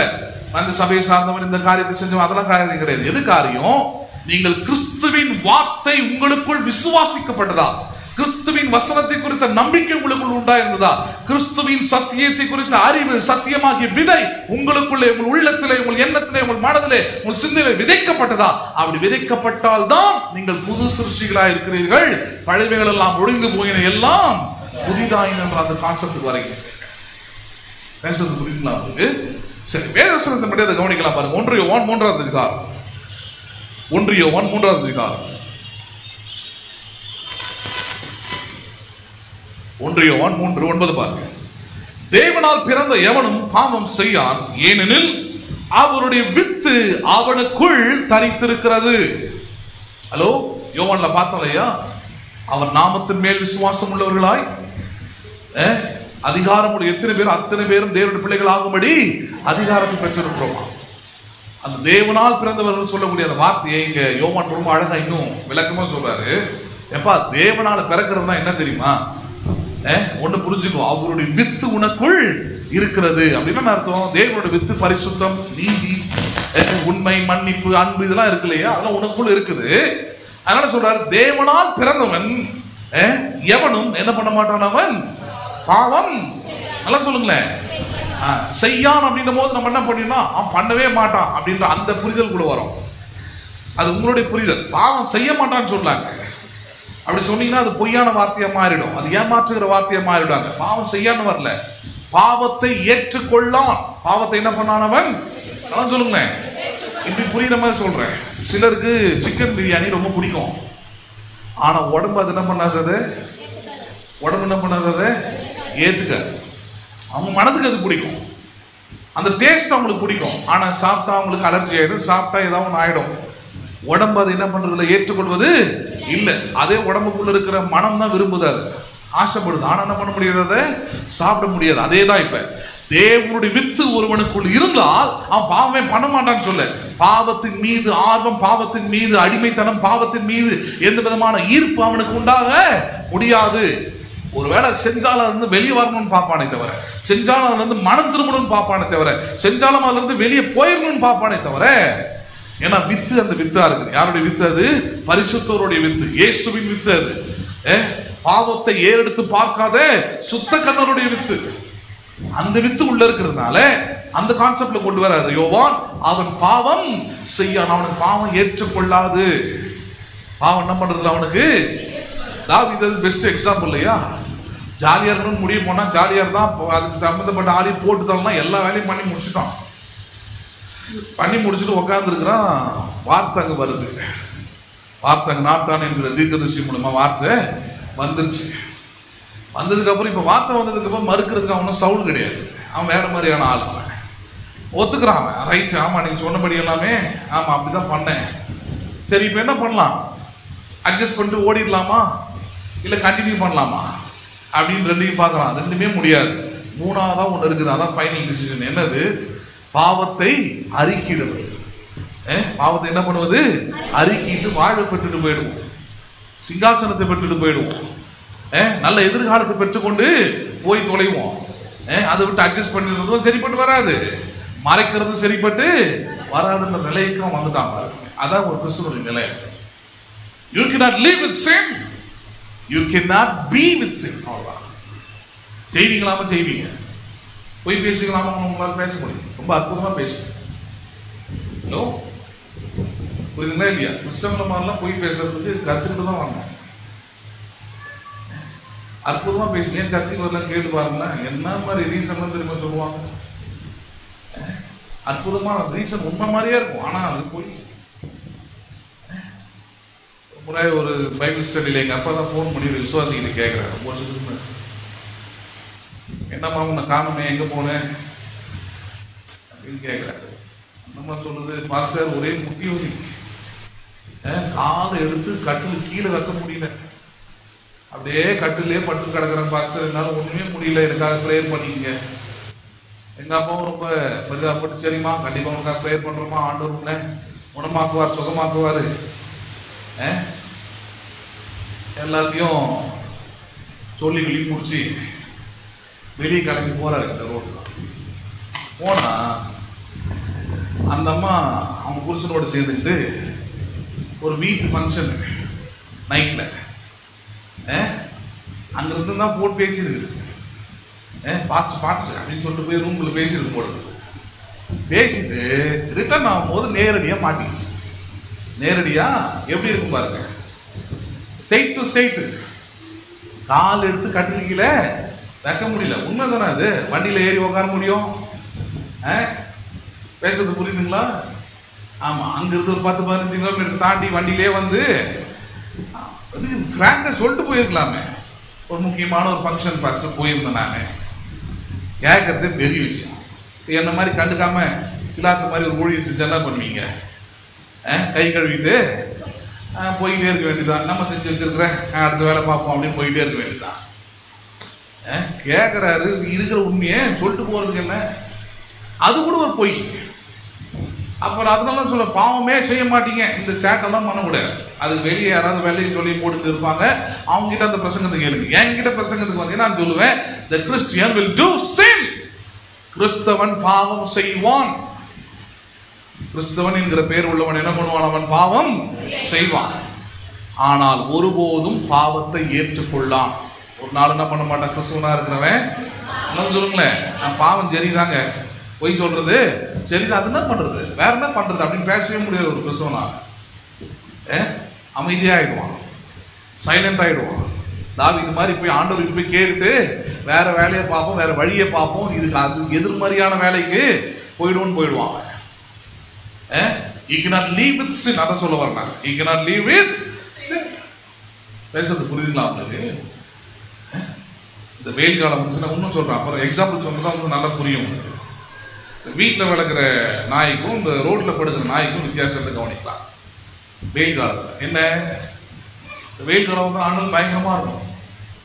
பாவம் அதுங்களுக்கு இந்த வெளியே இருக்கிற நாய்களுக்கு தங்குறதுக்கு இடம் இருக்காது. அப்ப என்ன செய்யும் பார்த்துக்கிறீங்களா? எங்கெங்கெல்லாம் ஓப்பன்ல இந்த சாக்கடை தண்ணி ஓடுது, ட்ரைனேஜ் வாட்டர் ஓடுது, தண்ணி தேங்கி கிடக்குது கொஞ்சம் கொஞ்சமா குட்டை, அங்கெல்லாம் போய் படுத்து புரண்டி நான் அதெல்லாம் வளர்த்து பார்த்துட்டு தான் அதுக்கப்புறம் பெரிய கும்பிடு போட்டேன். எது மாதிரி இதுலாம் இது உள்ளே இருக்கிறது இல்லை, வெளியே இருக்கிறது இது. ஹலோ, புரியுதுங்களா உங்களுக்கு? இப்போ புங்க மரம் வேப்ப மரம்லாம் வீட்டுக்குள்ளே வச்சிருக்கிறோம், சில கிருக்க வச்சிருப்போம், அதை விட்டுருங்க. அவனுக்கு மண்ணில் எதுவும் குழம்பு போயிருந்தோம் வச்சிருப்போம், அதெல்லாம் வெளியே வச்சிருக்கிறோம். ஆனால் நம்ம மாங்காய் மரம், தென்னை மரம் இதெல்லாம் வீட்டுக்கு வெளியே வைக்கிறோம். எங்கே வைக்கிறோம்? அது மாதிரி வீட்டுக்குள்ளே எதிர்க்கணும், வீட்டுக்கு வெளியே எதிர்க்கணும் வளர்க்குறது சொல்கிறேன். அப்போ இதுங்க அப்படி தான் நான் வளர்த்துருக்குறேன். நீங்கள் நம்பவே மாட்டீங்க. இந்த வீடு வாங்கும்போது கிட்டத்தட்ட ஒரு 25 நாய் கூட்டின்னு வந்துட்டேன். வீடு ஃபுல்லாக நாயாக தான் இருக்கும். அப்போ இவ்வளோ பெரிய பில்டிங் கிடையாது, சின்ன பில்டிங் தான். ஆனால் இடம் இதே இடம். இந்த ஏரியாவே பார்த்து யோசிக்கலாம், என்ன உங்கள் பையன் எல்லாத்தையும் ஷிஃப்டிங் போர்ட்டஸில் வச்சுருந்த மாதிரி நான் எல்லாத்தையும் அங்கேருந்து மொத்த பேரையும் கூட்டிகிட்டு வந்து இங்கே மாட்டு வண்டியில் மொத்த பேர் ஏற்றின்னு வந்துட்டேன். அவனும் ஏறிக்காங்க வெக்கப்படாமல். எங்கே நம்மளை கூப்பிட்டு போகிறாரு அவனுக்கு தெரியாது. கூட்டின்னு வந்து இவ்வளோ சித்திரவாதம் பண்ண போகிறான். கூட்டின்னு வந்து உள்ளே போட்டேன், கதவு சாத்தின அவள் தான். ஒருத்தனும் வெளியே போகக்கூடாது. உங்களுக்கு தேவையான சாப்பாடு, தண்ணி, கிணி எல்லாமே இங்கேயே வரும். இங்கேயே கடங்க நீ. ஏன்னா உங்களை விட்டு என்னால் இருக்க முடியாது. உங்கள் கூடவே பழகி, உங்கள் கூடவே விளையாடி, உங்கள் கூடவே இருந்தாலும் நான். அதனால் நீங்கள் என்ன ஒன்றும் பண்ணுங்க. உள்ள நல்ல பெரிய இடம் பார்த்து ஆத்து மணலாம் போட்டு விளையாடி ஒரே அமகனம் பண்ணிட்டு இருப்பானு உள்ள. அவ்வளோதான். ஒரு 2 நாள் இருந்துக்க முடிஞ்சது. 3ஆவது நாள் பார்த்தா ஒன்றுத்துக்கு கூட காணும். ஒரு 2 நன்றி உள்ளவங்க மட்டும் தான் உள்ள இருந்தான். எங்கடா போனானுங்க எல்லாருமே அப்படின்னு பார்த்தா எந்தெந்த வழியெல்லாம் தாவி குதிப்பான், குதிச்சு ஏறி. அப்புறம் கேமரா கிடையாது பாருங்க. எனக்கே குழப்பமாயிடுச்சு. எங்கே போனானுன்னு தெரியல, ஆளை காணாமே. ஏதாவது வீட்டுக்கு வராங்க கேட்டு தரேன்னா அந்த சத்துக்குள்ள நுழைஞ்சு ஓடி இருக்கு. அவங்களால இருக்க முடியல உள்ள. ஏன்னா வெளியே சுதந்திரமா சுத்தியாச்சு. அப்போ அந்த 2 பேர் இருந்தாலும் கடைசி அதை ஒருத்தர் ஒயிட்டாக இருப்பான், நல்லா வெள்ளை வெளியேன்னு ஒரு ஆள். அவங்க ஒரு நாள் இந்த வெயில் காலம் வந்துச்சு பாருங்க. அப்பெல்லாம் ஏசிலாம் கிடையாது, தண்ணி இருந்தது. தண்ணி இங்கே வெளியே அந்த அளவுக்கு எல்லாமே உள்ள ட்ரைனேஜ்லாம் உள்ளே இருந்துச்சு. எகிரி குச்சி எதுக்கு ஒரு குட்டை இருக்குது, அங்கே போய் நல்லா போராட்டுட்டு பிளாக்காக வந்து நிற்கிறான். யார் இவன், புதுசாக வந்திருக்கிறான் போல இருக்குது. அப்படி உத்து பார்த்தா நம்மளால் தான். வெயில் ஆனால் தாங்கல. போயிட்டு என்ன பண்ணியாச்சு, புரண்டு கிரண்டு நாத்தம் அப்படி ஒரு நாத்தம். அந்த அவனை புரத்தி, அவனை வாஷ் பண்ணி, அவனை குளிப்பாட்டி, அப்புறம் அது உள்ள இருக்கிறது தான் வெளியே வாஷ் பண்ணி அதை வெளியே அமைச்சு கஷ்டப்பட்டு விட்டு உள்ளே இருந்து சொல்லிட்டு போயிட்டு வரேன். 2 மணி நேரத்தை பார்த்தா மறுபடியும் பழையபடியே அந்த லெவல்லே வந்து நிற்கிறான். என்னடா அது இவ்வளோ தூரம் கஷ்டப்பட்டு ஒன்று வாஷ் பண்ணி இவ்வளோ தூரம் எவ்வளோ. நான் 2-3 நாள் ட்ரை பண்ணேன். அன்னைக்கு தான் முடிவு பண்ணேன், ஜென்மஞ்சாலும் நாய் வாழை நிறுத்த முடியாதுன்றது இதான் போல இருக்குது. இது புத்தியே மிருகம். ஏன்னா அதுக்கு பிரசங்கம் பண்ண முடியாது. ஹலோ, நீ புது சிருஷ்டியா இருக்கிறாய், வீட்டு நாயாய் இருக்கிறாய், பழவைகள் எல்லாம் ஒழிந்து போயின, எல்லாம் புதிதாயின சொல்ல முடியாது அதுகிட்ட. நீங்க என்ன சொன்னாலும் வாழை ஆட்டிட்டு திருப்பி அதை எதிர்த்து அதை வேலையை தான் செய்யும். அது பேர் மிருகம். அப்புறம் வீட்டு நாயின்னு எனக்கு பிடிச்சதுனால இதுங்களை வாங்கினேன். இதுங்களை வாங்கினா குளிக்கலாண்டா அப்படின்னா போதும். இப்போ ஒருத்தர் இருக்கிறான், ரெடியாக வந்து நின்றுடுவான். அவனை கட்ட வேண்டியதில்லை, அவனை கத்த வேண்டியதில்லை, சத்தம் போட வேண்டியதில்லை. 1 மணி நேரம் தண்ணி ஊற்றினாலும் 1 மணி நேரமும் நிற்கிறான். சீ விட்டு அழகாக காமிச்சிட்டு உட்காந்துருப்பான். அவனுக்கு பிடிக்குது அது எல்லாமே. ஏன்னா அது அந்த சுவாபத்தில் இருக்கிறதுனால அது என்ன பண்ணிடுது, அது நல்லா ஒத்து போயிடுது. இது வெளியே இருந்தது. இதை கொண்டாந்து நீங்க இப்படிதான் புது சிருஷ்டியாகும், அப்படியாகும், இப்படியாகும், அது ஒத்துக்கிறது இல்லை. பேசுறது புரியுதுங்களா உங்களுக்கு? நான் தேவனால் பிறந்தவன் அப்படின்றது பார்த்தீங்கன்னா, நான் மாம்ச சித்தத்துல அல்லது இந்த மாதிரி கிறிஸ்தவ குடும்பத்தில் அது மாதிரிலாம் பிறந்துட்டு அப்படி வந்துட்டு அதனால கிறிஸ்தவன் நம்பிக்கிட்டு இருக்கிற ஆளுகிட்ட போயிட்டு நீங்க எடுத்து சொன்னீங்கன்னா அவனுக்கு என்ன பண்ணாது, ஒண்ணுமே புரியாது. அதை ஏற்றுக்கொள்ளலாம். அது என்ன பண்ணானவன் ஏற்றுக்கொள்ளலாம். ஆனா இவங்களை பார்த்தீங்கன்னா அதான் சொல்ல, பாவம் செய்யான்னு சொன்ன இல்லையா, இவனுக்கு போய் ஒரு அழுக்கில் போய் விட்டு வந்துடணும், இல்லை ஏதாவது பண்ணிட்டு வரணும்னா அதான் சொன்னேன், குளிக்கலாம்னா ஓடி வந்துடும். ஏன்னா அவங்களால அந்த அழுக்கில் வாட முடியாது, சுத்தமாக இருந்தாகணும். வீட்டில் பயப்படுறோமோ இல்லைன்னா வெட்டினரி டாக்டர் பயந்தாகணும். அவங்க ஊசி போட கூட்டா வந்து திட்டுவாங்க. ஏங்க சீப்லாம் கரெக்டாக வச்சுக்கலாம்ப்பா ஒரு நாய் அப்படின்வாங்க. அதுக்கிட்ட வர திட்டுவாங்க. அதனால வரவங்களுக்கு வராங்களா, நாளைக்கு வரீங்களா, சரி இன்னைக்கு என்ன பண்ணுவோம், ஒழுங்காக குளிப்பாட்டி நல்லபடியாக வச்சிருப்போம். ஏன்னா அதோடைய சுவாபம் அப்படிதான், அதோடைய காரியம் அப்படிதான். அதே போலதான் கிறிஸ்தவனா கிறிஸ்தவனை மாறிட்டதுனால அவன் எந்த தவறையும் செய்ய மாட்டான், எந்த பாவமும் இல்லை, அப்பொழுது கெட்ட அப்படி மெய்யான இந்த சேட்டெல்லாம் பண்ணக்கூடாது. இந்த இதெல்லாம் அதெல்லாம் வந்து வெளியே எங்கேயாவது போட்டுக்கிட்டு 40 நாள் நீங்க சீன் போடுங்க, நான் ஜாமியாக்கும் அப்படின்னு. இங்க அது செட் ஆகாது. ஹலோ, நீங்க பட்டியை போடுறதுனாலயோ பொட்டையை போடுறதுனாலயோ நீங்க யாரும் மாற முடியாது, ஒரு நாளும் பர்ஃபெக்டா மாற முடியாது. பேசுறது புரியுதுங்களா உங்களுக்கு? உலகத்தை ஏமாத்தலாம் நீங்க. நான் வந்து மாறிட்டேன், நான் வந்து உண்மையா இருக்கிறேன், நான் வந்து உண்மையை மட்டுமே 40 நாளும் பேசுவேன். 41வது நாள்ல இருந்து 41வது நாள்ல இருந்து 40 நாள் வீட்டு 41வது நாள் இருந்து திருநாய நான் கேட்கிறேன். அதே தான் கேள்வி கேட்கிறேன். விசுவாசிகளையும் சரி சில கிறிஸ்தவங்களையும் சரி, என்ன கிறிஸ்தவனை பாம்பை செய்வான், நீ எப்படா செஞ்ச? செய்வான், ஹலோ செய்வான். ஆனா அதோட ஒத்துழைக்க மாட்டான், அதுக்கு அடிமையா இருக்க மாட்டான், அதை ஏற்றுக்கொள்ள மாட்டான், அதோட வாழணும்னு விரும்பவே மாட்டான். He will be come out of it. அதை விட்டு வெளியே வந்தே ஆவான். ஏனென்றால் கிறிஸ்துவின் வித்து அவனுக்குள் இருக்குது. கிறிஸ்துவின் வார்த்தை வந்து கேட்கிறான், கிறிஸ்துவின் வசனத்தை வந்து கேட்கிறான். அந்த வார்த்தை அவனுக்குள்ள போக போக போக அவனால் அதை செய்யவே முடியவே முடியாது. பேசுறது புரியுதுங்களா? அந்த பாயிண்ட் தான் கொண்டு வராரு. என்ன கொண்டு வராரு? தேவனால் பிறந்தான் என்றால் அவன் என்ன பண்ணுவதில்லை, அவன் பாவம் செய்யான். அடுத்த வார்த்தை இருக்குது, அவருடைய வித்து அவனுக்குள் தரித்து இருக்கிறது. அதான் பாயிண்டாங்க. அவன் ஏன் பாவம் செய்வதில்லை, அவனுக்கு ஏன் பாவம் விருப்பமா இல்லை, அவன் ஏன் பாவத்தில் உழன்று சேற்றிலே கடக்க அவனுக்கு விருப்பம் இல்லை என்றால் அவனுக்குள் வேற ஒரு வித்து இருக்கிறது. என்ன வித்து அது? கிறிஸ்துவின் வித்து, தேவனுடைய வித்து, பரிசுத்தரின் வித்து, நீதியின் வித்து அவனுக்குள் இருக்கிறபடினால தரித்து இருக்கிறான். அந்த வார்த்தை பாருங்க எப்படி இருக்கிறது. அது அப்பாவின் வித்து எப்படி கடைசி வரைக்கும் மகனுக்குள்ளதான் இருக்குமோ, அந்த டிஎன்ஏவை மாற்றவே முடியாதோ, அதே போல கிறிஸ்துவின் வித்தும் யாருக்குள்ள இருக்கிறது? இப்ப ஒரு கிறிஸ்துவனுக்குள்ளே இருக்கிறது. அந்த வித்து இருக்கிற வரைக்கும் ஹலோ அவனால தெய்வீக தன்மையில ஒன்றும் வளர முடியுமே தவிர உலகத்துல மாம்சத்துல அப்படி மோசம் இருக்கிறது, மோசமான ஆளா அப்படிலாம் ஒரு நாளும் தன்னை என்ன பண்ண முடியாது, அவன் வளரவே மாற்றிக்கொள்ளவே முடியாது. அண்டர்ஸ்டாண்ட் பண்றீங்களா நீங்க? அதான் சொல்றாங்க பாருங்க, அவருடைய வித்து அவருக்குள் இருக்கிறது, அவனுக்குள் இருக்கிறது. அவன் தேவனால் பிறந்தபடினால் பாவம் செய்ய மாட்டான். யாரால் பிறந்தபடினால்? இப்ப இது ஒரு முக்கியமான வார்த்தையை தான் நீங்க விசுவாசிக்க வேண்டும். என்னது? நான் தேவனுடைய வித்தா இருக்கிறேன், அவருடைய வித்து எனக்குள் தரித்திருக்கிறது. எனக்குள் என்ன இருக்கிறது? நீ இனிஷியல் வைஸா உங்களை பார்த்தாதான், மாம்சத்தின்படி உங்களை பார்த்தாதான். ஹலோ, அப்பா சிகரெட் பிடிச்சாருன்னா பையனும் என்ன பண்ணுவான்? சிகரெட் பிடிக்கிறது ஒத்து போகும். தேவனுடைய வித்தா இருக்கிறேன், தேவனுடைய வித்து எனக்குள் இருக்கிறது அப்படின்னா இந்த பாயிண்ட் தான் வரும். பாவம் செய்யான். என்ன செய்யான்? அவன் ஆசை இருக்கும் அது மேல, விருப்பம் இருக்கும் அது மேல, ஆர்வம் இருக்கும் அது மேல. இனிஷியலை பார்க்கிற வரைக்கும் அது ஓகே ஆயிடும். ஆனால் இனிஷியலை தாண்டி இதுக்கு வந்துடணும். எதுக்கு வந்துடணும்? நான் தேவனுடைய வித்து எனக்குள் தரித்திருக்கிறது, நான் தேவனால் பிறந்தவன், அதனால் பாவம் செய்யான். அமெரிக்கா எல்லாத்துக்கும் அதான் பாயிண்ட், எல்லாத்துக்கும் அதே ஒரு வார்த்தை.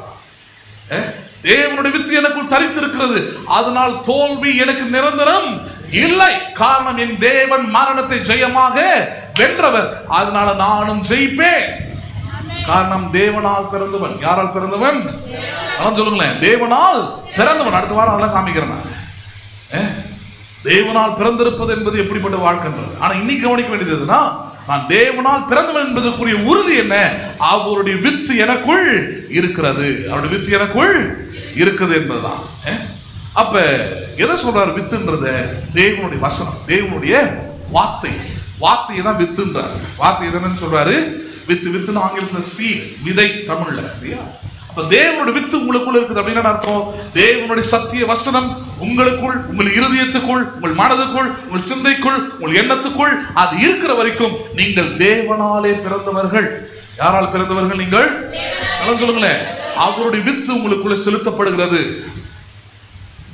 செலுத்தப்பட்டிருக்கிறது, தரித்திருக்கிறது என்றார். தேவனுடைய வித்து உங்களுக்குள் தரித்திருக்கிறது.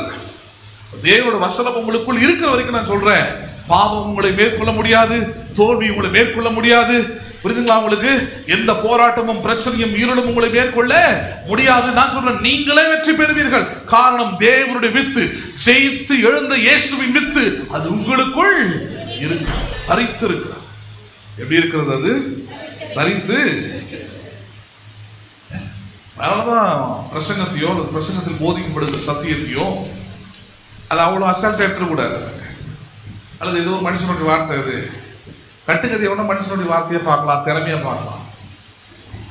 ஹலோ, ஆனா தேவனுடைய வார்த்தை அல்லது சத்தியத்தை பிரசங்கத்தை எப்படி பார்க்கணும்? There is a truth or not. உண்மை இருக்குதா இல்லையா? திக்கு திக்கா பேசினா கூட சரி, திக்குவாயா பேசினா கூட சரி, அதுல என்ன இருக்குதான்னு மட்டும்தான் கவனிக்கிறாங்க.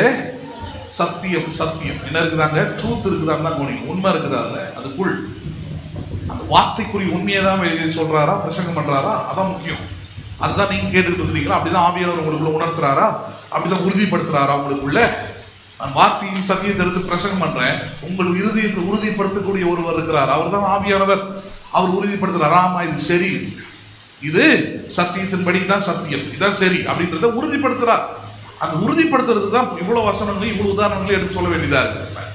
அப்ப இந்த இடத்துல கவனிக்க வேண்டிய விஷயம் தான் என்னது, வார்த்தை என்கிற அந்த சத்தியம் உங்களுக்குள் வித்தாக அல்லது விதையாக நிலமாகி உங்கள் இருதயத்தில் விதைக்கப்பட்டிருக்கிறபடியினால் தான் சொல்றாரு, நீங்கள் தேவனால் பிறந்தவர்கள்.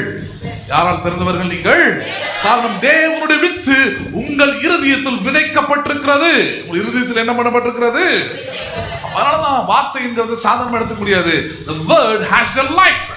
விதையை நீங்க எடுக்கிறீங்க, விதையை நீங்க சாதாரணமா நினைச்சீங்கன்னா உங்களுக்கு அந்த அளவுக்கு அறிவில்லைன்னு அர்த்தம். ஏன்னா விதைக்குள் ஒரு ஜீவன் இருக்கு. விதைக்குள் என்ன இருக்கிறது? அந்த ஜீவன் தான் அங்க ஒரு செடியை முளைப்பிக்க பண்ணுகிறது, அங்க ஒரு மரத்தை முளைப்பிக்க பண்ணுகிறது, அங்க ஒரு பலனை கொடுக்கக்கூடிய ஒரு வாழ்வை முளைப்பிக்க பண்ணுகிறது. பார்க்க அது ஒண்ணுமே இல்லாத மாதிரி இருக்கலாம், சாதாரணமா இருக்கலாம். புரியுதுங்களா உங்களுக்கு? ரொம்ப சாதாரணமா தெரியலாம் அது விதையை பார்க்கும் போது, எந்த ஒரு அசைவம் இல்லாததான் தெரியலாம். நீங்க தான் கொண்டு போய் கூட போடக்கூடிய நிலையில் அது இருக்கலாம். ஆனால் அந்த விதைக்குள் என்ன இருக்கிறது? ஜீவன் இருக்கிறது. விதைக்குள் என்ன இருக்கிறது? அந்த ஜீவன் ஒரு செடியை கொண்டு வருது, அந்த ஜீவன் ஒரு மரத்தை கொண்டு வருது, அந்த ஜீவன் தான் பல பழங்களை கொண்டு வரக்கூடிய பலனை கொடுக்கக்கூடிய ஒரு மரமாய் அதை மாற்றுகிறது. விதைக்குள்ள என்ன இருக்கிறது? அங்க ஜீவன் இருக்கு. எதை சொல்ல வரேன்? தேவனுடைய வசனம், தேவனுடைய வார்த்தை, தேவனுடைய சத்தியம், அதற்குள்ள என்ன இருக்கிறது? ஜீவன் இருக்கிறது. என்ன இருக்கிறது அதுக்குள்ள? ஏன் பிரசங்கத்தை கேட்கணும்? ஏன் பைபிளை படிக்கணும்? ஏன் வார்த்தையை உள்ள வைக்கணும்? சங்கீதக்காரன் சங்கீதம் 1ல சொல்ற மாதிரி இரவும் பகலும் கர்த்தருடைய வேதத்தை தியானமா இருக்கிற மனுஷன் பாக்கியவான்றானே. எப்படி பாக்கியவான்? ஏனென்றால் அந்த வார்த்தை வெறும் வார்த்தை அல்ல, ஏதோ நான் படிக்கிறேன் அது ஏதோ கம்ஃபர்ட் பண்ணுறது கட்டுக்கதை இல்லை. ஹலோ, எப்படிப்பட்ட வார்த்தை? இந்த வார்த்தைக்குள் தேவன் தம்முடைய ஜீவனை வைத்திருக்கிறார். The life of God is in the word. அதனால கடந்த வாரம் எடுத்து காமிச்சு யோவான் 1ல அவர் ஆதியிலே வார்த்தையாய் இருந்தார். எப்படி இருந்தார் அவர்? He is alive. இதோ மரியா தான் அந்த அம்மா தான் இயேசு உயிரோடு கொண்டு வந்தாங்க நினைச்சிட்டு இருக்காங்க. இல்ல, அந்த அம்மா ஒரு இன்ஸ்ட்ருமெண்ட் அவ்வளவுதான். He was before the Mary. மரியாளுக்கு முன்பதாகவே அவர் ஜீவனோடு இருந்தவர், இன்றைக்கும் அவர் ஜீவிக்கிறவராகவே இருக்கிறார். Still he is alive. Where is Mary? மரியாளை.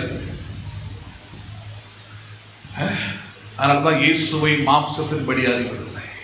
இயேசு எப்படி அறிவதில்லை? அவருக்கு கூண்டு கட்டி நாங்க வைப்பதில்லை. ஹலோ,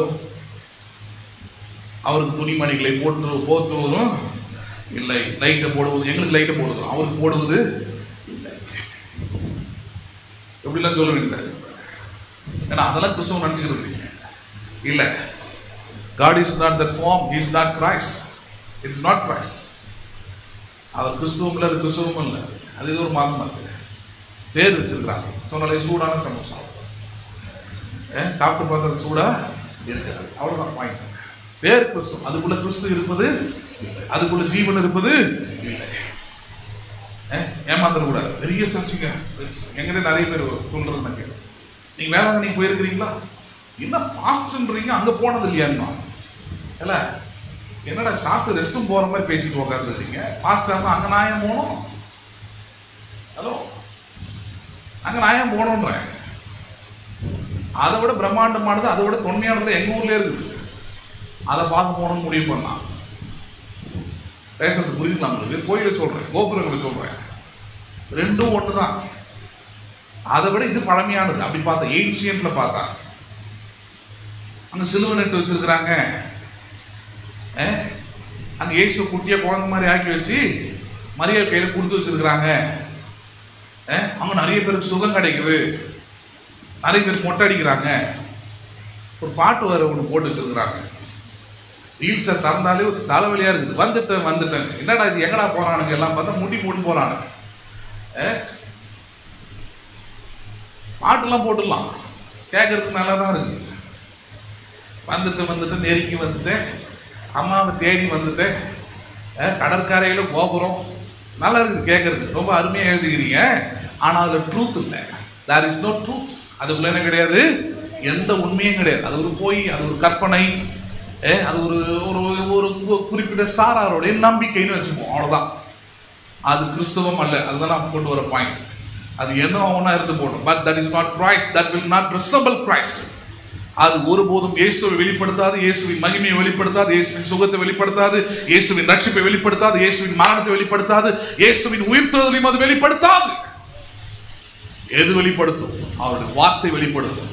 அவருடைய வார்த்தையாகிய வித்து எமனுக்குள் தரித்திருக்கிறதோ அந்த வாழ்க்கை வெளிப்படுத்தும். அவருடைய ரட்சிப்பு எப்படிப்பட்டது, அவருடைய நீதி எப்படிப்பட்டது, அவருடைய உயிர்த்தெழுதல் எப்படிப்பட்டது, அவருடைய ஆசீர்வாதம் எப்படிப்பட்டது, அவருடைய வெற்றி எப்படிப்பட்டது என்பதை எந்த மனுஷனுடைய இருதயத்தில் தேவனுடைய வார்த்தையாக வித்து தரித்திருக்கிறதோ அந்த மனுஷனுடைய வாழ்க்கையில கிறிஸ்துவை என்ன பண்ண முடியும், உங்களால பார்க்க முடியும். You can see Christ in that man. அதான் சொல்றாரு, நீங்கள் உலகத்திற்கு வெளிச்சமாய் இருப்பீர்கள், ஏனென்றால் என்னுடைய வித்து உங்களுக்குள் இருக்கிறது. அதனாலதான் நீங்க தைரியமா நம்பலாம், தைரியமா விசுவாசிக்கலாம். நீங்கள் நான் கிறிஸ்துவின் வித்தை உடையவனாய் இருக்கிறபடினாலே, கிறிஸ்துவின் வித்து எனக்குள் தரித்திருக்கிறபடினாலே நான் புது சிருஷ்டியாய் இருக்கிறேன். என்ன சிருஷ்டியா இருக்கிறேன்? அதை நம்பணும். இல்லைன்னா உலகத்தை நம்ப வேண்டியதாயிடும். தாத்தா யாரா இருந்தாரு, அப்பா யாரா இருந்தாரு, அம்மா யாரா இருந்தாங்க, அந்த வித்தா நம்பிட்டீங்கன்னா அந்த வித்துக்குரியதான் உங்க வாழ்க்கையில் நடக்கும். சொல்றாங்களே, அம்மா அப்பாவுக்கு சுகர் இருந்தா கன்ஃபார்மா ஒண்ணுக்கும் வந்துடும். Medically it is right, spiritually it is wrong. Hello, அம்மா அப்பாவோட இனிஷியல் படி நீங்க வாழ்ந்தீர்கள் என்றால், நம்பினீர்கள் என்றால் கண்டிப்பா வரும். போய் பார்த்துருங்க, தட்டு போட்டு நம்பிக்கை வந்த உடனே இருக்கும் உங்களுக்கு. ஆனால் நான் தேவனுடைய வித்தா இருக்கிறேன் வந்துட்டுன்னா வேற வழியே இல்லை. அவர் உன் பரிகாரியாகிய கர்த்தர், எகிப்தியனுக்கு வர பண்ண வியாதிகள் ஒன்றையும் உனக்கு வர பண்ணேன். நம்புறீங்களா நீங்க? வாதையின் கூடாரத்தை அணுகாது. முடிஞ்சு போச்சாங்க பாயிண்ட். அதான் தேவனுடைய வித்து உங்களுக்குள் தரித்திருப்பது. பேசுறது புரியுதுங்களா உங்களுக்கு? தேவனுடைய வித்து உங்களுக்குள்ள தரித்திருந்தால் அதை நீங்கள் விசுவாசித்தாக வேண்டும், அதை வாழ்க்கையில் வெளிப்படுத்தியாக வேண்டும், வாழ்க்கையில் நீங்கள் உறுதியாக நம்பியாக வேண்டும். நான் கிறிஸ்துவுக்குள் புது சிருஷ்டியாய் இருக்கிறேன். அந்த விசுவாசி பேசவே முடியாது. எங்க அப்பாவுக்கு இருந்ததுங்க, எனக்கு இருக்குதுங்க. நெவர். மூஞ்சி அவர் மாதிரி இருந்துட்டு போட்டோம், ஹலோ, மூக்கு அவர் மாதிரி இருந்துட்டு போட்டோம். ஆனால் எண்ணங்களும் சுவாபங்களும் வாழ்க்கைகளும் நம்பிக்கைகளும் விசுவாசங்களும் அல்லது மற்ற எந்த காரியங்களும் அவர்களை போல இருக்க வேண்டிய அவசியம் இல்லை. பேசுறது புரியுதுங்களா உங்களுக்கு? உலகம் நம்ப வைக்க பார்க்கும். உங்க அப்பா 8வது தான் படிச்சிருக்கிறார், அதுக்கு மேல உன்னால படிக்கவே முடியாது. உலகம் நம்ப வைக்க பார்க்கும். நீங்க தான் அதை தாண்டி வரணும். அவரு அந்த 8வது வரைக்கும் படிச்சாருன்னா அவரு அவ்வளவுதான். நான் அதை தாண்டியும் படிப்பேன், அது மேலேயும் படிப்பேன். புரியுதுங்களா இல்லையா உங்களுக்கு? அப்படி அந்த நம்பிக்கை உள்ள வச்சுட்டீங்கன்னா நிச்சயமா ஜெயிப்பீங்க வாழ்க்கையில. நீங்க கம்பேரிசன், நல்ல விஷயத்தை கம்பேர் பண்ணீங்க, புரியுதுங்களா உங்களுக்கு? நல்ல விஷயத்தை கம்பேர் பண்ணீங்க, தப்பே சொல்லல. ஆனா எல்லாத்தையும் அங்க வந்து கம்பேரிசன் பண்ணிட்டு உட்காந்துருப்பேன். எங்க அப்பாவுக்கு இருந்தது எனக்கும் அப்படியே இருக்குது அப்படின்றது மட்டுமே வாழ்க்கை எடுத்துக்கிட்டீங்கன்னா அப்ப புது சிருஷ்டி, நியூ கிரியேஷன் அப்படின்றதே அர்த்தம் இல்லாம போயிடும். நியூ கிரியேஷன் தான் என்ன? ஏதோ வார்த்தை இல்லை, ஏதோ பேசி உங்களை உணர்ச்சி வசப்பட வைக்கிறது இல்லை. எது புது சிருஷ்டினா, என்னுடைய எல்லா, என் ஆவி ஆத்மா சரீரம் முழுவதுமாக நான் இப்பொழுது என்னவா இருக்கிறேன்? புது சிருஷ்டியா இருக்கிறேன். பழையவைகள் எல்லாம் ஒழிந்து போயின, பழைய அடையாளங்கள், பழைய நம்பிக்கைகள், பழைய காரியங்கள் எல்லாம் ஒழிந்து போயின, எல்லாம் புதிதாயின. எல்லாம் எது என்ன புதிதாக்குது அப்படின்ற, புதிதாக்கினது என்கிற நம்பிக்கை எனக்குள்ள கொண்டு வருது, விசுவாசம் கொண்டு வருதுன்னா இந்த வசனம் சொல்லுகிறது, அவருடைய வித்து அவனுக்குள் இருக்கிறபடியினால் அவனால் தேவனால் பிறந்தவன் பாவம். நம்புறீங்களா நீங்க? அதை எபிரேயர் 4:12 வசனம் பாருங்க. எபிரேயர் 4:12. எபிரேயர் 4:12 பாருங்க. தேவனுடைய வார்த்தையானது ஜீவனும் வல்லமையும் உள்ளதாயும். தேவனுடைய வார்த்தை எப்படிப்பட்டதா இருக்கிறது? அதான் சொல்லுங்களேன். அந்த வார்த்தை ரொம்ப முக்கியமான. தேவனுடைய வார்த்தையை சாதாரணமா நினைக்காதீங்க. தேவனுடைய வார்த்தைக்கு என்ற ஒரு தன்மை இருக்கிறது. தேவனுடைய வார்த்தைக்குள்ள என்ன இருக்கிறது? ஜீவன் உண்டு. என்ன உண்டு? அது அந்த ஜீவன் என்ன பண்ணுகிறது? தோல்வியில் இருக்கிறவங்களை ஜெயத்துக்குள்ள கொண்டு வருது. சோர்வுக்குள்ள இருக்கிறவங்களை தைரியத்துக்குள்ள கொண்டு வருது, பலவீனத்துக்குள்ள இருக்கிறவங்களை பலவான்களாய் மாற்றுகிறது. காரணம் அந்த வார்த்தைக்குள்ள என்ன இருக்கிறது? It has a life to change you. அதுக்குள் ஜீவன் இருக்கிறபடினாலே மாற்றத்தை அது ஏற்படுத்துகிறது. அப்ப தேவனோட வித்து உங்களுக்குள்ள விதைக்கப்பட்டிருக்கிறதுன்னு அர்த்தம். தேவனோட வார்த்தையாகிய சத்தியம், தேவனோட வார்த்தையாகிய வசனம், தேவனோட வார்த்தை உங்களுக்குள் இருக்கிறது என்றால் விதைக்கப்பட்டிருக்கிற வார்த்தைக்குள் என்ன இருக்கிறது? ஜீவன் இருக்கிறது. உங்கள் வாழ்க்கையை மாற்றக்கூடிய ஜீவன், உங்கள் வாழ்க்கை வெற்றி கொள்ள கொண்டு வரக்கூடிய ஜீவன், சூழ்நிலைகளை, எதிர்காலங்களை சமாதானம் உள்ளதாய், நம்பிக்கை உள்ளதாய், ஆசீர்வாதமாய் மாற்றக்கூடிய ஜீவன் எங்க இருக்குது? வெளியே போய் தேடாதீங்க. It is in the seed. எங்க இருக்கிறது அது? அந்த ஜீவன் விதைக்குள் இருக்கிறது. அந்த ஜீவன் எதற்குள் இருக்கிறது? சொல்லுங்களேன். மாம்பழத்தை சாப்பிடுறீங்க, ரொம்ப டேஸ்டா இருக்குது. மாம்பழம் என் வீட்லயும் பழுக்கணும், நிறைய வரணும், நிறைய பழம் கொடுக்கணும் அப்படின்னு முடிவு பண்ணிட்டீங்கன்னா அதை வர வைக்கிறதுக்கு என்ன முயற்சி எடுப்பீங்க? நீங்க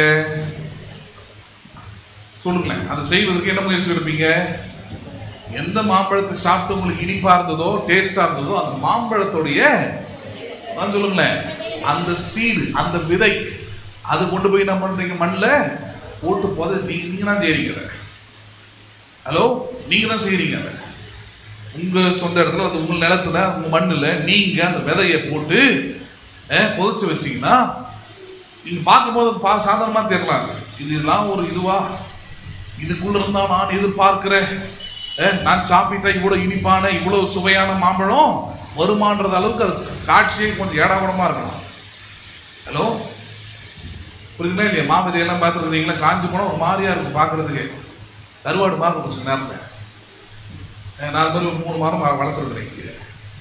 கருவாடு மாதிரி இருக்கும் பார்க்குறது. தூக்கி மண்ணில் போட்டோம்னா 2-3 வாரத்தில் முளைச்சுன்னா கொஞ்சம் வெளியே அழகாக முளைக்க ஆரம்பிக்குது. அப்போ அதுக்குள்ள என்ன இருந்திருக்கிறது? விதைக்குள்ள என்ன இருக்கிறது? ஜீவன். வசனத்தை அப்படிதான் பார்க்கணும். வசனம் தான் சொல்றோம், பக்திக்குரியதல்ல. 10 அதிகாரம் படிச்சுட்டேன், படிக்க வேணும், ஒரு வசனம் படிக்க. read one verse, that's enough. அந்த ஒரு வசனத்துக்குள் என்ன இருக்கிறது? ஜீவன் இருக்கிறது, வெற்றி இருக்கிறது, வாழ்வு இருக்கிறது. நான் சொல்ல இது ஒன்னு என் மேல பாயக்கூடாது. அந்த ஜிப்பா போட்டு பாஸ்டர் கேட்டாராக்கும் 10 அதிகாரம் கூட படிக்கலாம், நீ எப்படி விசுவாசியா இருப்பேன்ட்டு.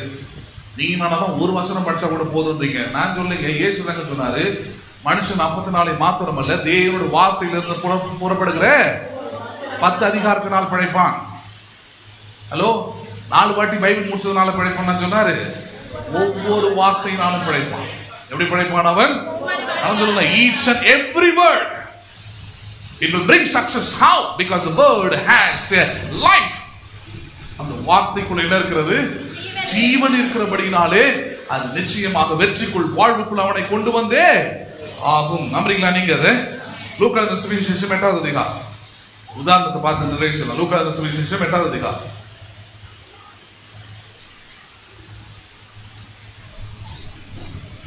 லூக்கா 8:4. சகல பட்டணங்களிலும் இருந்து திரளான ஜனங்கள் அவரிடத்தில் வந்து கூடின போது அவர் ஒரு உவமையை சொன்னதாவது, விதைக்கிறவன் ஒருவன் விதை விதைக்க புறப்பட்டான். அவன் விதைக்கையில் சில விதை வழி அருகே விழுந்து மிதியுண்டது. ஆகாயத்து பறவைகள் வந்து அதை பட்சித்து போடுது. சில விதை கற்பாறை மேல் விழுந்தது. அது முளைத்த பின் அதற்கு ஈரம் இல்லாதனால் உலர்ந்து போயிற்று. சில விதை முள்ளுள்ள இடங்களில் விழுந்தது. முள் கூட வளர்ந்து அது நெருக்கி போட்டது. சில விதை நல்ல நிலத்தில் விழுந்து அது முளைத்து 100 பலன் கொடுத்தது என்றார். இவைகளை சொல்லி கேட்கிறதற்கு காதுள்ளவன் கேட்க கடவன் என்று சத்தமிட்டு கூறினார். அப்பொழுது அவருடைய சீஷர்கள் இந்த உவமையின் கருத்து என்னவென்று அவரிடத்தில் கேட்டார்கள். அதற்கு அவர், தேவனுடைய ராஜ்யத்தின் ரகசியங்களை அறியும்படி உங்களுக்கு அருளப்பட்டது, மற்றவர்களுக்கோ அது அவர்கள் கண்டும் காணாதவர்களாகவும் கேட்டும் உணராதவர்களாகவும் இருக்கத்தக்கதாக அவைகள் ஓமைகளாக சொல்லப்படுகிறது. அந்த ஓமையின் கருத்தாவது, விதை தேவனுடைய வசனம். விதை என்னவா இருக்கிறது? இப்ப கிறிஸ்துவன், நான் கிறிஸ்துவுக்குள் இருக்கிறவன் அல்லது நான் கிறிஸ்துவன் என்றால் கிறிஸ்துவின் விதை அவனுக்குள்ளே இருக்க வேண்டும். யாருடைய விதை அவனுக்குள்ளே இருக்க வேண்டும்? சொல்லுங்க, கிறிஸ்துவின் விதை அவனுக்குள்ளே இருக்க வேண்டும். நான் எங்க அப்பா பார்த்து நான் இவர் தான் என்னோட அப்பான்னு சொன்னா எதை வச்சு சொல்றேன்? அவருடைய வித்து எனக்குள் தரித்திருக்கிறது, அவருடைய டிஎன்ஏ எனக்குள் இருக்கிறது. புரியுதுங்களா? டெஸ்ட் எடுத்து பாத்தீங்களா? கிடையாது. விசுவாசிக்கிறீங்க. என்ன பண்றீங்க நீங்க? சொல்லுங்க, விசுவாசிக்கிறீங்க. You have faith on it. Test பண்ண கிடையாது. டெஸ்ட் பண்ணி பார்த்துருவோம் ஒரு வாட்டி. அப்படியே கூப்பிடுங்க உங்க அப்பாவை? கிடையாது. கோபத்தில் கேட்டுருவோம், இல்லை எனக்கு அம்மாவா அப்பாவா அப்படின்னு கேட்டுருவோம். ஆனா உள் மனது ஆழ் மனது தெளிவா சொல்லுது, இவரு தான் உங்க அப்பாவா இருக்க முடியும், இவரு தான் உங்க அம்மாவா. ஸ்ட்ராங் ஆயிடுதாங்க, எந்த டெஸ்டிங்கும் இல்லை. வேதவசம் தேவனுடைய பிள்ளைகளா இருக்கிறோம் என்ற அந்த அந்த காரியத்தை சொல்ற. Don't feel as a Christian or don't bring the identification of your flesh as a Christian. நீ கிறிஸ்துவா இருப்பதற்கு உலகத்தின் அடையாளத்தில் கொண்டாடுற, ஞானசான இடத்துல அது இடத்துல இந்த சபைக்கு போறேன் 4 தலைமுறை அதெல்லாம் கொண்டாடுறது, அதெல்லாம் கிறிஸ்தவனுக்கு அடையாளம் அல்ல. நீ கிறிஸ்துவன் என்றால் கிறிஸ்துவின் ஜீவன் உனக்குள் இருக்க வேண்டும், கிறிஸ்துவின் விதை உனக்குள் இருக்க வேண்டும். கிறிஸ்துவின் விதை உனக்குள் தரித்ததாய் இருந்தால் மட்டுமே நீ கிறிஸ்துவுக்குள் இருக்கிறாய், புது சிருஷ்டியாய் இருக்கிறாய். என்ன சிருஷ்டியாய் இருக்கிறாய்? ஏன்னா அவருடைய வித்து உனக்குள் தரித்திருக்கிறது. அவருடைய வித்து யாருக்குள் தரித்திருக்கிறது? உனக்குள் இருக்கிறாங்க. அந்த வித்தை பத்தி தான் பேசிக்கிறோம். அந்த விதை எப்படிப்பட்டது? அது ஜீவன் உள்ளதுன்னு பார்த்தீங்க. பெரிய எப்படிப்பட்டது? அது ஜீவன் உள்ளது. அது அசால்ட்டா என்ன கூடாது. சரி, இயேசு இதை ஓமையாக சொல்றாரு. ஏன் சொன்னார்னு சொல்லிடுறார். அவனுக்கு அருளப்படலாம், கேட்கறதுக்கு மனதில்லை, காக்கிறதுக்கு கேட்க மாட்டேன்றான். அதெல்லாம் ஒரு பெரிய விஷயம். கடந்து போற ஆட்களா இருக்கிறாங்க, அதனால அவங்களுக்கு எக்ஸாம்பிளா சொல்றேன்னு சொல்றாரு. ஒரு விவசாயம் விதை வச்சுக்கிட்டு அவன் எப்படி விதைக்கிறான், அந்த விதைக்கும் போது சில விதைகள் வந்து கற்பாறை மேல விழுது, முள்ளுகள் மத்தியில விழுது, சில விதைகள் மட்டும்தான் நல்ல நிலத்துல விழுது. இது அவன் விதை பார்த்தீங்கன்னா நல்ல நிலத்துல விழுந்த விதைகள் மட்டுமே நன்றாக பலன் கொடுத்தது. ஆனால் அதே விதைகள் விழுந்த மற்ற இடங்களில் அவைகள் என்ன பண்ண முடியல, பலனை கொடுக்கவில்லை. எதை கொடுக்கவில்லை? ஆனா விதைத்தவன் ஒண்ணுதான், விதைத்தவனுடைய விதையும் ஒண்ணுதான், ஆனால் பலன் மட்டும் வித்தியாசமா இருக்குது. ஃப்ரூட் மட்டும் வந்து வித்தியாசமா இருக்குது, ஈல்டிங் மட்டும் வித்தியாசமா இருக்குது. ஏன் வித்தியாசமானது? காரணம் விதை மேல பிரச்சனை இல்லை, விதைக்கிறவன் மேலையும் பிரச்சனை இல்லை. பிரச்சனை யார் மேல இருக்குது? நிலத்தின் மேல இருக்குது. யார் மேல இருக்குதாங்க? சொல்லுங்களேன். நிலம் சரியில்லாததாய் விதையை ஏற்றுக்கொண்டு அதற்குரிய பலனை கொடுக்கக்கூடிய நிலமா இல்லாததுனால அது தன் பலனை அங்கு தர முடியவில்லை. இன்னைக்கு நிறைய கிறிஸ்தவனுடைய வாழ்க்கையில தான் பிரச்சனை. விசுவாசிகள் வாழ்க்கையில தேவனுடைய சத்திய வார்த்தைகளை ஏற்றுக்கொண்டு உள்ளத்துல விசுவாசித்து அதற்கு ஏற்றவாறு பலன் கொடுக்கக்கூடிய நல்ல இருதயமா இராதபடினாலே, வசனத்தை ஏற்றுக் கொடுக்கிற இருதயமா இராதபடினாலே அங்க பலனை, தேவனுடைய ஆசீர்வாதங்களை, வெற்றியை, வாழ்வை என்ன பண்ண முடியலங்க, பார்க்க முடியறது இல்லை. ஆனா பார்க்கிறவங்களும் சொல்றாங்க, அந்த இடத்துல விதைச்சா அந்த விதத்தான விதைக்கப்பட்டது, அப்புறம் எப்படி இவன் லைஃப் நாசமா போச்சு, சர்ச்சைக்கு போய் எப்படி ஆச்சுன்னு கேட்கிறாங்க. ஸ்கூலுக்கு போயும் ஃபீஸை கட்டியும் யூனிஃபார்ம் போட்டும் புக் எடுத்துன்னு போயும் எக்ஸாம் எழுதியும் ஃபெயில் ஆக முடியும். ஹலோ, இப்ப புரியுதா? இப்ப லைட்டா வெளிச்சம் வந்து மாறுது. அப்ப சர்ச்சைக்கு வந்ததுனால ஒரு மனுஷனுடைய வாழ்க்கை அப்படியே மாறிடும்? மாறாது. நான் மறுபடியும் சொல்றேன், சபைக்குள்ள உங்களுக்கு தூங்குற வேலைகள் இல்லை. சபைக்குள்ள ஏன் சொல்ற மாதிரி தான், காது உள்ளவன் கேட்க கடவன். காது உள்ளவன் அப்படின்னு அர்த்தம், இருதயத்தை திறந்து தேவனுடைய வசனத்தை கேட்கக்கூடிய பக்குவத்தை, உள்ளத்தை நீதான் கொண்டு வரணும். ஹலோ, ஸ்கூல் மாதிரி தான், போர்டு வச்சுக்கிட்டு அங்கே எடுக்கிறாங்க. எடுக்கும் போது பாஸ் பண்ணணும், நல்ல வேலைக்கு போகணும், நல்ல உயர்ந்த பதவிக்கு போகணும், நல்ல சம்பாதிக்கணும், நல்ல அந்தஸ்து இருக்கணும் முடிவு பண்ணிட்டீங்கன்னா, காதை திறந்து தூங்காம சொல்றது என்ன பண்ணு, இருதயத்தை திறந்து கேட்டீங்கன்னா நல்ல பதியும். புரியுதுங்களா உங்களுக்கு? இவருக்கு சொல்லி தரவே தெரியல இவருக்கு அப்படின்னு நீங்க எதை கமெண்ட் அடிச்சு உட்காந்துருந்தீங்கன்னா, அவர் சொல்லி கொடுத்ததை கேட்டு காது கொடுத்து கேட்டவன், மனசு திறந்து கேட்டவன், இருதயத்தை திறந்து கேட்டவன், உணர்வோடு கேட்டவன், நம்பிக்கையோடு கேட்டவன் வெற்றி பெறுவான். அவன் வாழ்வடைவான், அவன் நல்ல உயரத்துக்கு போவான். ஆனா நீ போக மாட்ட, நீ கடைசி வரைக்கும் அவரே குறை சொல்லிட்டு உட்கார வேண்டியது. அது மாதிரி நிறைய ஆளுக்கு நான் பார்த்துருக்கேன். எனக்கு மட்டும் நல்ல மேக்ஸ் டீச்சர் கிடைச்சிருந்தாங்கன்னா நல்ல மார்க் ஸ்கோர் பண்ணியிருப்பேன். டீச்சர் மேல பிரச்சனை இல்லை, பிரச்சனை எங்க இருக்குது? ஸ்டூடெண்ட் கிட்ட தான் பிரச்சனை. யாருக்கிட்ட தான் பிரச்சனை? ஏன்னா இந்த மாதிரி குறை சொல்ற ஸ்டூடெண்ட் குறைஞ்சபட்சம் எப்படி 5 டியூஷனாவது போயிருப்பான். ஹலோ, ஒரு ஸ்கூலு 5 வாத்தியார் கிட்ட போயிருப்பான். எப்படியும் 5 பேர்கிட்ட போய் 5 பேரையும் குறை சொல்லிட்டு உட்காந்துருப்பான். இவர் சரியில்லை, அவர் சரியில்லை, அவர் இந்த மாதிரி டஃபா சொல்லி கொடுத்து, இவர் ஷார்ட்கட்ல சொல்லி கொடுக்குறாரு. ஏன்னா நீங்க மெட்ராஸ்க்கா போற, துணி எடுக்க போற, ஷார்ட்கட் எது? மெயின் பஸ் எதுன்னு பாக்குறதுக்கு. படிக்கிறதுல என்ன உனக்கு? கிறிஸ்துவ வாழ்க்கையில் அதே மாதிரி போய் உட்காந்து சபையில் உட்காந்து வசனத்தை கேட்டு அதை விசுவாசிச்சு அப்படி வாழ்க்கை மாறதை விட அங்க போனா தலைமையில கை வைக்கிறாங்க, அப்படி தொப்பு தொப்புன்னு உழுறாங்கண்ணா. சரி, என்ன பண்ணலாம்? இப்ப அதுக்கு விசுவாசிகள் பேசுற பேசிக்கலாம். உழறாங்க, உருள்றாங்க, அசுத்தாவில ஆடுது. கூட சேர்ந்து நீ ஆடு. ஹலோ, கூட சேர்ந்து நீ ஆட்டு போ. எதை காப்பி அடிக்கிறான் பாருங்க. அதெல்லாம் காப்பி அடிச்சுக்க உருப்பட முடியாது. அப்படிலாம் ஆடி பாடிட்டு திருப்பியும் குடும்பத்தில் போய் அடி வாங்கிட்டு உத வாங்கிட்டு அழுதுகிட்டு ஒப்பாரி வச்சுட்டு பயத்தோடும் கலக்கத்தோடும் வாழ்ந்துட்டு இருக்கணும். ஆனா இதை மட்டும் காது கொடுத்து கேட்டுட்டீங்கன்னா, சரியான நிலமாய் உங்கள் உள்ளத்தை நீங்க காது கொடுத்து கேட்டுட்டீங்கன்னா, சரியான நிலமாய் விதையை ஏற்றுக்கொண்டீங்கன்னா, நான் சொல்றேன் 30, 60, 100 என்ன பண்ணும்? இது பலன் கொடுக்கும். காரணம், இந்த விதை ஜீவன் உள்ள விதையா இருக்கிறது. என்ன விதையா இருக்கிறது? இது ஜீவன் உள்ளது. It has a life. Surely it will be fruitful. நிச்சயமாய் அது தன் காலத்தில் தன் கனியை அது தரும். நம்புறீங்களா நீங்க? இயேசு இதுதான் விளக்கமா சொல்றாரு. என்ன சொல்றாரு? விதை தேவனுடைய வசனம். விதை என்னவா இருக்கிற? தேவனுடைய வசனம் தான் விதை. சரி, அப்ப நீங்க யாரு? விதைக்கிறவன் நான் தான். விதையை நான் வந்து கொடுக்குறேன். நான் அப்ப இந்த விதையை நான் எங்க விதைக்கிறேன்றது தான் அடுத்த பாயிண்ட். எங்க விதைக்கிறேன்? 12 வசனம் மணிக்கும். ஆமா, 12 வசனம். வழி அருகே விதைக்கப்பட்டவர்கள் வசனத்தை கேட்கிறவர்களா இருக்கிறார்கள். அவர் விசுவாசித்து ரட்சிக்கப்படாதபடிக்கு பிசாசானவன் வந்து வசனத்தை அவர்கள் இருந்து எடுத்து போடுகிறான். என்ன சொல்றார்? விதை தேவனுடைய வசனம் உங்கள் உள்ளங்கள் அல்லது நீங்கள் கேட்கக்கூடிய அந்த பக்குவம் இருக்குதே, அதுதான் உங்களுடைய விதையை ஏற்றுக்கொள்ளக்கூடிய நிலமா இருக்கிறது. லேண்ட்.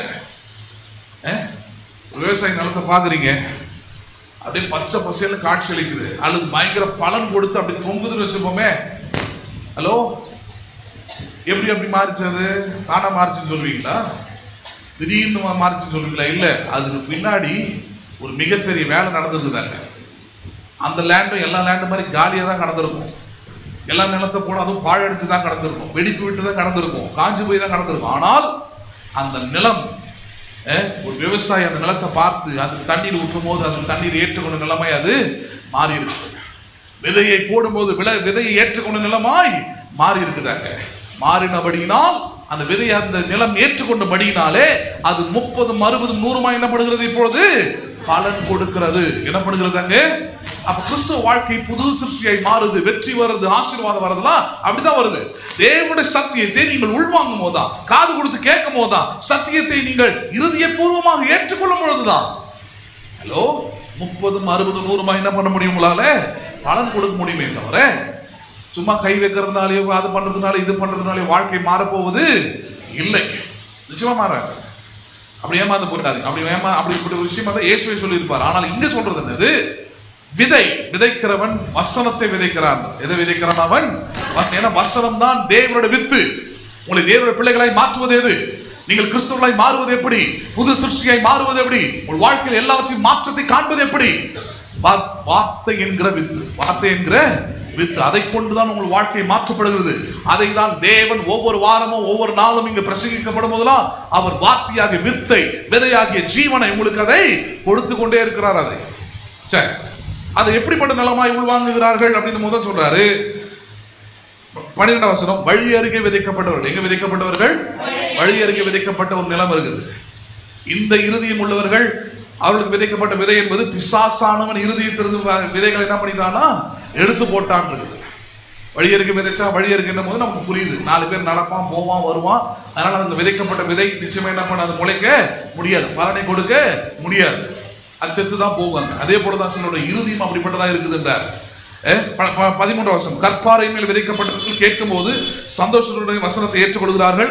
ஆயினும் தங்களுக்குள்ளே வேர்கொள்ளாதபடினாலே கொஞ்ச காலம் மாத்திரம் விசுவாசித்து சோதனை காலத்தில் பின்வாங்குகிறார்கள். உள்ளூர் இடங்களில் விதைக்கப்பட்டவர்கள் வசனத்தை கேட்கிறவர்களா இருக்கிறார்கள். கேட்டவுடனே போய் பிரபஞ்சத்துக்குரிய கவலையினாலும் ஐஸ்வர்யத்தினாலும் சிற்றுண்மங்களினாலும் நெருக்கப்பட்டு பலன் கொடுக்காதிருக்கிறார்கள். 15, நல்ல நிலத்தில் விதைக்கப்பட்டவர்கள் வசனத்தை சொல்லுங்களேன். நல்ல இருதயம், நிலம்னா இருதயம் சொல்ற, நல்ல இருதயம் உள்ளவர்கள் வசனத்தை என்ன பண்ணுகிறார்கள்? கேட்டு அதை உண்மையும் நன்மையுமான இருதயத்து. எப்படிப்பட்ட இருதயமா இருக்கிறது? எல்லா கிறிஸ்தவனுக்கும் ஆசீர்வாதம் வரதில்லை. ஏன் வரதில்லை? அவன் இருதயம் எப்படிப்பட்டதா இருக்குது பாருங்க. அவன் வசனத்தை எப்படிப்பட்ட இருதயத்தோடு ஏற்றுக்கொண்டான். எப்படிப்பட்ட இருதயத்தோடு ஏற்றுக்கொள்ளுகிற மனுஷனுடைய வாழ்க்கை பலன் கொடுக்கணும்னு சொல்றாரு. உண்மையும் நன்மையுமான இருதயம். எப்படிப்பட்ட இருதயம் பாருங்க. அந்த வசனத்தை உண்மையும் நன்மையுமானதா ஏற்றுக்கொள்கிறான். அப்படிப்பட்ட இருதயம் உள்ளவனா இருக்கிறான். அப்படிப்பட்ட இருதயம் காத்து பொறுமையுடனே பலனை கொடுக்கிறவர்களா இருக்கிறார்கள். என்ன கொடுக்கிறவர்களா இருக்கிறார்கள்? அப்ப ரொம்ப முக்கியமானது இங்க வந்தீங்கன்னா you should be open heartedly to receive the truth of God. சபைக்கு வந்தா எதுக்கு? இருதயத்தை திறந்து தேவனுடைய வசனத்தை உள்வாங்கணும். அங்கிருந்து தான் உங்கள் வாழ்க்கையின் மாற்றம் ஆரம்பிக்கிறது. அங்கிருந்து தான் நீங்கள் புது சிருஷ்டியின் அனுபவம் ஆரம்பிக்கிறது. அங்கிருந்து தான் நீங்கள் ஒரு காரியத்தை பார்க்க முடியும். பழையவைகள் எல்லாம் ஒழிந்து எல்லாம் புதிதாகும் என்ற விசுவாசம் தான். வந்து தூங்கிட்டீங்க, வந்து வேற ஏதாவது யோசிச்சுட்டு உட்காந்துருந்தீங்க. ஹலோ, மீன் குழம்பு செஞ்சு வச்சுட்டு வந்தோமே, கிச்சன் அதை மூணு தெரியலையே, 4 பூனை வெளியே சுத்துது, போற போக்கு பார்த்தா ஒரு பீஸ் கூட நமக்கு கிடைக்காத போடுது அப்படின்னு யோசிச்சுட்டு உட்காந்துருந்தீங்கன்னா you will lose the truth. வசனத்தை இழந்து போயிடுங்க. அப்ப என்ன ஆயிடும்? வீட்டுக்கு போகலாம், மீன் குழம்புக்கு ஒரு பாதிப்பு இருக்காது, மீன் குழம்புக்கு ஒரு பாதிப்பு இருக்காது, ஆனா உங்களுக்கு பல பாதிப்பு இருக்கும். ஹலோ, மீன் குழம்பு சாப்பிட்டு விட்டு அதுக்கப்புறம் பல பாதிப்பு வரும். அதே கவலை, அதே கண்ணீர், அதே அவிசுவாசம், அதே பயம், அதே கேள்விகள் எல்லாமே உள்ள இருக்கும். நீங்க யோசிக்கலாம், சர்ச்சைக்கெல்லாம் போயிட்டு வந்தா ஏன் நிம்மதி இல்லை, ஏன் சமாதானம் இல்லை, ஏன் ஆசீர்வாதம் இல்லை, ஏன் எனக்குள்ள எந்த விதமான மாற்றம் இல்லை? ஏன்னா உள்ளம் நன்மையும் உண்மையுமான இருதயமாய் வசனத்தை ஏற்றுக்கொள்ளுகிற நிலமாய் இல்லை. அப்படி இருந்தா அது நிச்சயமா என்ன பண்ணணும்னு சொல்றாரு? பலனை கொடுக்கும். சரி, நான் ஏற்கனவே சொன்னேன், வார்த்தை தான் வித்து. இந்த வித்து தான் உங்களுக்குள்ளே இருக்கும் பொழுது கிறிஸ்துவின் தன்மைகளை, கிறிஸ்துவின் வெற்றியை, கிறிஸ்துவுக்குரிய அனைத்து காரியங்களையும் இந்த வசனத்துக்குள்ளிருந்து தான் தேவன் உருவாக்குகிறார் சொல்லியிருந்தேன். அதுதான் உங்களுடைய கிறிஸ்துவனுடைய அடையாளமா இருக்கிறது அப்படின்னு சொல்லியிருந்தேன் இல்லையா? இதுல இதே அதிகாரத்தில் இது பேசிட்டே வரும்போது, இது பெரிய சப்ஜெக்ட், பேசிட்டே இருக்கிற பேசும்போது அவங்க அம்மாவும் மரியாளும் இயேசுக்கு அப்புறம் சில பிள்ளைகள் பிறக்கிறாங்க, யோசேப்புக்கும் மரியாளுக்கும். இவரை பார்க்க வந்துடுறாங்க. இவர் அங்க பிரசங்கம் பண்ணிட்டு இருக்கிறாரு. பார்த்து ரொம்ப நாள் ஆச்சு, பெற்றெடுத்த தாய் இல்லையா, சரி பார்த்துருவோம் விசாரிச்சுட்டு போலாம் வராங்க. பாவம் வந்த உடனே நேரடியாக நெருங்க முடியல. அப்ப ஒரு ஆள் வந்து சொல்றாரு, உங்க அம்மாவும் உங்க தாயும் உங்க சகோதரனும் உங்களை பார்க்க வந்து நின்றுட்டு இருக்கிறாங்க அப்படின்னு சொல்றாங்க. வசனத்தை போதிச்சுட்டு இருக்கிறார், வசனத்தை சொல்லிக்கிட்டு இருக்கிறார். வசனம் எவ்வளவு முக்கியம், வசனத்தை விதைக்கிறேன் நல்ல நல்லமாக உள்வாங்குங்கள் பலனை கொடுக்கும் பிரசங்கம் பண்ணிட்டு இருக்கிறார். இந்த டைம் பார்த்து அவங்க தாயும் சகோதரனும் வந்திருக்கிறாங்க. வந்த உடனே அவங்க கொடுக்குற பதில் பாருங்க, அங்கதான் ரொம்ப முக்கியமான ஒரு சத்தியம் அடங்கியிருக்குது. என்னது? 19 வசனம். அப்பொழுது அவருடைய தாயாரும் சகோதரரும் அவரிடத்தில் வந்தார்கள். ஜனக்கூட்டத்திலே அவர் அண்டையிலே அவர்கள் சேரக்கூடாததா இருந்தது. அப்பொழுது உம்முடைய தாயாரும் உம்முடைய சகோதரரும் உம்மை பார்க்க வேண்டும் என்று வெளியே இருக்கிறார்கள் என்று அவருக்கு அறிவித்தார்கள். அதற்கு அவர், தேவனுடைய வசனத்தை கேட்டு அதன்படி செய்கிறவர்களே எனக்கு யாராயிருக்கிறார்கள்? தாயும் சகோதரருமாயிருக்கிறார்கள். எப்படிப்பட்ட ரிலேஷனை கொண்டு வரார் பாருங்க. How Jesus related. இயேசு கிறிஸ்து எப்படி அதை ஒற்றுமைப்படுத்தி பார்க்கிறார்னா, வசனத்தை ஏற்றுக்கொண்டவர்களுக்கு எனக்கு தான் தொடர்பு இருக்கிறதே தவிர வசனத்தை ஏற்றுக்கொள்ளாதவர்களுக்கு எனக்கு என்ன கிடையாதுங்க, தொடர்பு இல்லை. அண்டர்ஸ்டாண்ட் பண்ணீங்களா? நீங்க 30 வருஷம் சர்ச்சில் உட்கார்ந்து இருக்கலாம், ஆனால் உங்கள் இருதயம் நன்மையும் நல்ல இருதயமாய் தேவ வசனத்தை ஏற்றுக்கொள்ளாத இருதயமாய் இருந்தால் உங்களுக்கும் ஆண்டவருக்கும் எவ்வித தொடர்பும் இல்லை. ஜேம்ஸ் ஜோன்சன் பேர்லாம் அழகா வச்சிருக்கலாம் நீங்க. ஹலோ, புரியுதுன்னா இல்லையா? இப்பதான் இன்டர்நெட் இருக்குது, அது இருக்குது, இது இருக்குது. பேப்டிசம் பேர் பார்க்கணுமா, போட்டு பார்த்துட்டு சொல்லலாம், இந்த பேர் வைங்க, ரொம்ப அழகா இருக்குது பார்க்கறது. அதான் சொல்ற, பேர்லாம் மாத்திடலாம் நீங்க, தப்பு இல்லை. பேர்ல ஒண்ணும் கிடையாது, பேரு தாண்டி ஒண்ணு இருக்குது. என்னது அது? உண்மையும் நன்மையுமான இருதயத்துக்கு தேவனுடைய வசனத்தை உள்வாங்குகிற இருதயமாய். அப்படி இருந்தா மட்டும்தான் 30, 60, 100 என்ன பண்ணும்? அது பலனை கொடுக்கும். அந்த வாழ்க்கை அர்த்தமுள்ளதா இருக்கும். அந்த வாழ்க்கையில் எல்லாம் புதிதாகும், பழமைகள் எல்லாம் ஒழிந்து போகும். வாழ்க்கை மாற்றத்தை பார்க்கும், வெற்றியை பார்க்கும், ஆசீர்வாதத்தை பார்க்க முடியும்.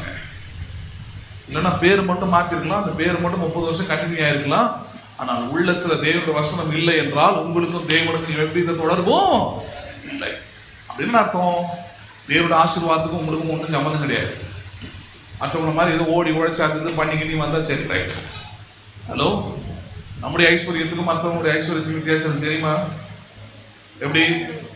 மற்றவங்களுடைய ஐஸ்வர்யம் அவங்களுடைய கையின் பிரயாசம், அவங்களுடைய திறமை, அவங்களுடைய அறிவு. 6 நாள் 7 நாள் வேலைக்கு போனா தானே, ஓவர் டியூட்டி பார்த்தா தானங்க ஐஸ்வர்யம் வரும்னு சொல்லுவாங்க. ஆனால் வேதம் கற்றுக் கொடுக்கிறது கர்த்தருடைய ஆசீர்வாதமே நமக்கு சொல்லுங்க. அதனால வேலைக்கு போக உட்காந்துருன்னு சொல்ல நான் கையின் பிரயாசத்தை ஆசீர்வதிப்பனர். அந்த ஆசீர்வாதத்துல என்ன இருக்கிறது? ஐஸ்வர்யம் உண்டு. இந்த ஐஸ்வர்யத்தில் வேதனை இல்லை. இந்த ஐஸ்வர்யத்துல என்ன கிடையாதுங்க? நம்புறீங்களா நீங்க? அதை அப்ப கண்ணோட்டமே மாறுதாங்க. யோவான் 15வது அதிகாரம் அதுல படிக்கிறது நேரம் இல்லை. அதுல இன்னொரு எக்ஸாம்பிள் கொடுக்குறாரு. நான் திராட்சை செடி, நீங்கள் கொடிகளாய் இருக்கிறீர்கள். என்ன சொல்றாரு? செடி கொடியோடு இருக்கிற வரைக்கும் கொடியில தான் எல்லா பழங்களும் எல்லா பலனும் வரும். கொடி செடியோடு இருக்கிற வரைக்கும் பூ பூக்கும், காய் காய்க்கும், பழம் பழுக்கும், அது பிரோஜனம் உள்ளதாய் கருதப்படும் எல்லாராலையும். ஆனால் என்றைக்கு கொடி செடியை விட்டு அகலுதோ, கட் பண்ணப்படுகிறதோ, விளக்கப்படுகிறதோ, வெட்டப்படுகிறதோ, நிச்சயமாய் அது ஒண்ணுக்கு தான் உதவுன்றார். அந்த வெட்டப்பட்ட கொடி எதுக்கு? காய்ந்து நெருப்புக்கு போகும். காய்ந்து என்ன பண்ண போகும்? அது நெருப்புக்கு போகும், சாம்பல் ஆகும். என்ன சொல்ல வராரு? என்னோடு இணைந்திருக்கிறவன் மிகுந்த கனிகளை கொடுப்பான். என்னோடு இசைந்தராதவன், அதாவது தேவனுடைய வசனமாகிய வித்து இல்லாதவன் கனிகளையோ பலனையோ கொடுக்கவே முடியாது. ஹலோ, அட்டாச் பண்ணி வச்சிருக்கலாம், கிறிஸ்மஸ் ட்ரீ மாதிரி டெக்கரேஷன் பண்ணி வச்சிருக்கலாம், தொங்க விட்டுருக்கலாம். ஒரு மாசத்துக்கு தாங்காது அந்த வாழ்க்கை, ஒரு நாளைக்கு தாங்காது அந்த வாழ்க்கை, ஒரு நாள் நைட்டுக்கு தாங்காது அந்த வாழ்க்கை. பேசுறது புரியுதுங்களா? ஒரு பிரச்சனைக்கு தாங்காது அந்த வாழ்க்கை, ஒரு வியாதிக்கு தாங்காது அந்த வாழ்க்கை. ஏன்? அவரோடு கூட இசைந்திருந்தால் மட்டுமே நீங்கள் மிகுந்த கனிகளை, விசுவாசம், அன்பு, தெரிந்து புத்தி, தைரியம், அது இது எக்கச்சக்கமான கனிகள் அதுக்கு நீங்கள் தர முடியும் இந்த உலகத்துல. கனி தருகிற விசுவாசியா, பலன் கொடுக்கிற விசுவாசியா அப்படின்னா தேவனுடைய வித்து விதைக்கப்பட்ட இருதயமா இருக்கிற ஒரு வாழ்க்கையில மட்டும்தான் பலனை என்ன பண்ணும்? அங்க கொடுக்கும். நம்புறீங்களா நீங்க? அப்ப எது உங்களை வாழ்க்கைய புது சிருஷ்டியாய் மாற்றுகிறதுனா, எது புது சிருஷ்டியாய் மாற்றுகிறது? வசனமாகிய வித்து. எது உங்களை புது சிருஷ்டியாய் மாற்றுகிறது? வசனமாகிய வித்து உங்கள் இருதயத்தில் விதைக்கப்பட்டால் தான் அது 30, 60, 100 என்ன பண்ணும்? அந்த பலனை கொடுக்கும். நம்புறீங்களா நீங்க? அது அதனாலதான் வசனம் சொல்ற, தேவன் சொல்றார், நீங்கள் தேவனாலே பிறந்தவர்கள். யாராலே பிறந்தவர்கள்? நீங்கள் born of God. நீங்கள் மதத்தை மாற்றினவர்கள் அல்ல, மதம் மாறினவர்கள் அல்ல, அல்லது ஏதோ வெறும் மனம் மாறினவர்களும் அல்ல. நீங்கள் தேவனுடைய வித்தாகவே இருக்கிறீர்கள். You are the DNA of God. தேவனுடைய வித்து உங்களுக்குள் இருக்கிறது. அப்ப தேவனை போலவே தைரியம், தேவனை போலவே உற்சாகம், தேவனை போலவே வெற்றி, தேவனுக்குரிய சுவாபம், அன்பு, இரக்கம், மன்னிப்பு, everything will be loaded in you because you have born in the DNA of God. நீங்கள் தேவனுடைய வித்தாகவே பிறந்திருக்கிறீர்கள். யாருடைய வித்தாகவே பிறந்திருக்கிறீர்கள்? அவருடைய வித்து உங்களுக்குள்ளே தரித்திருக்கிறது என்றார். அதனால சொல்றார், நீங்கள் தேவனால் பிறந்தவர்கள். யாரால் பிறந்தவர்கள்? நீங்கள் தேவனால் பிறந்தவர்கள், தேவனுடைய பிள்ளைகளாக இருக்கிறவர்கள், புது சிருஷ்டியா இருக்கிறவர்கள். பழையவைகள் எல்லாம் ஒழிந்து போயின, எல்லாம் புதிதாக. நம்புறீங்களா நீங்க? அதை ஒவ்வொரு வாரமும் நம்ம மாற்றம் அடைந்து கொண்டே இருக்கிறேன். என் வாழ்க்கை மாறிக்கிட்டே இருக்குது. ஏனென்றால் தேவனுடைய வார்த்தையாகிய வித்து எப்படி விதை மண்ணுக்குள்ள போட்ட உடனே it will start to do its work. அது வேலை செய்ய ஆரம்பிக்குது. காஞ்சு போன மாதிரி தெரிகிற விதைக்குள்ள இருந்து ஒரு செடி முளைத்து வெளியே வர ஆரம்பிக்கிறதோ, அதே போல நான் சொல்லுவேன், தேவனுக்குள்ள இருக்கிற எல்லா சுவாபங்களும், தன்மைகளும், வெற்றியும், வாழ்வும் உங்களுக்குள்ள இருந்து அது வெளியே வந்து பலனை அது கொடுக்கும். அது முதல் ஆரம்பம் தான். நீங்கள் விசுவாசிக்க வேண்டும். எனக்குள் தேவனுடைய வித்து தரித்திருக்கிறது. எனக்குள் என்ன தரித்திருக்கிறது? அதனால் நான் தேவனுடைய பிள்ளையா இருக்கிறேன், அதனால நான் கிறிஸ்தவன் சொல்றேன், அதனால் நான் கிறிஸ்துவுக்குள் இருக்கிறேன், அதனால் நான் புது சிருஷ்டியாய் இருக்கிறேன், அதனால நம்புவேன். பழையவைகள் எல்லாம் ஒழிந்து போயின, எல்லாம் புதிதாய். புரியுதுங்களா? வேற எந்த ஒரு அடையாளமும் இல்லை. தேவனுடைய வித்து எனக்குள்ள இருக்கிறபடினால நான் விசுவாசிக்கிறேன். பழையவைகள் எல்லாம் ஒழிந்து எல்லாம் புதிதாய், புது சிருஷ்டியாய் இருக்கிறேன். நம்புறீங்களா நீங்க? அதை அடுத்த வாரம் பார்க்கலாம். இந்த சில காரியங்கள் நாம் ஏன் தேவனுடைய பிள்ளைகளாய் இருக்கிறோம். புது சிருஷ்டி ஒவ்வொருவரும் கிறிஸ்துவின் பிள்ளைகளும் கிறிஸ்துவின் சந்ததியுமா இருக்கிறீர்கள். யாரா இருக்கிறீர்கள் நீங்க? You are the descendants of God. அடுத்த வாரம் அதெல்லாம் பார்க்கலாம். எல்லாரும் எழுந்து நிற்போம், ஜெபிப்போம்.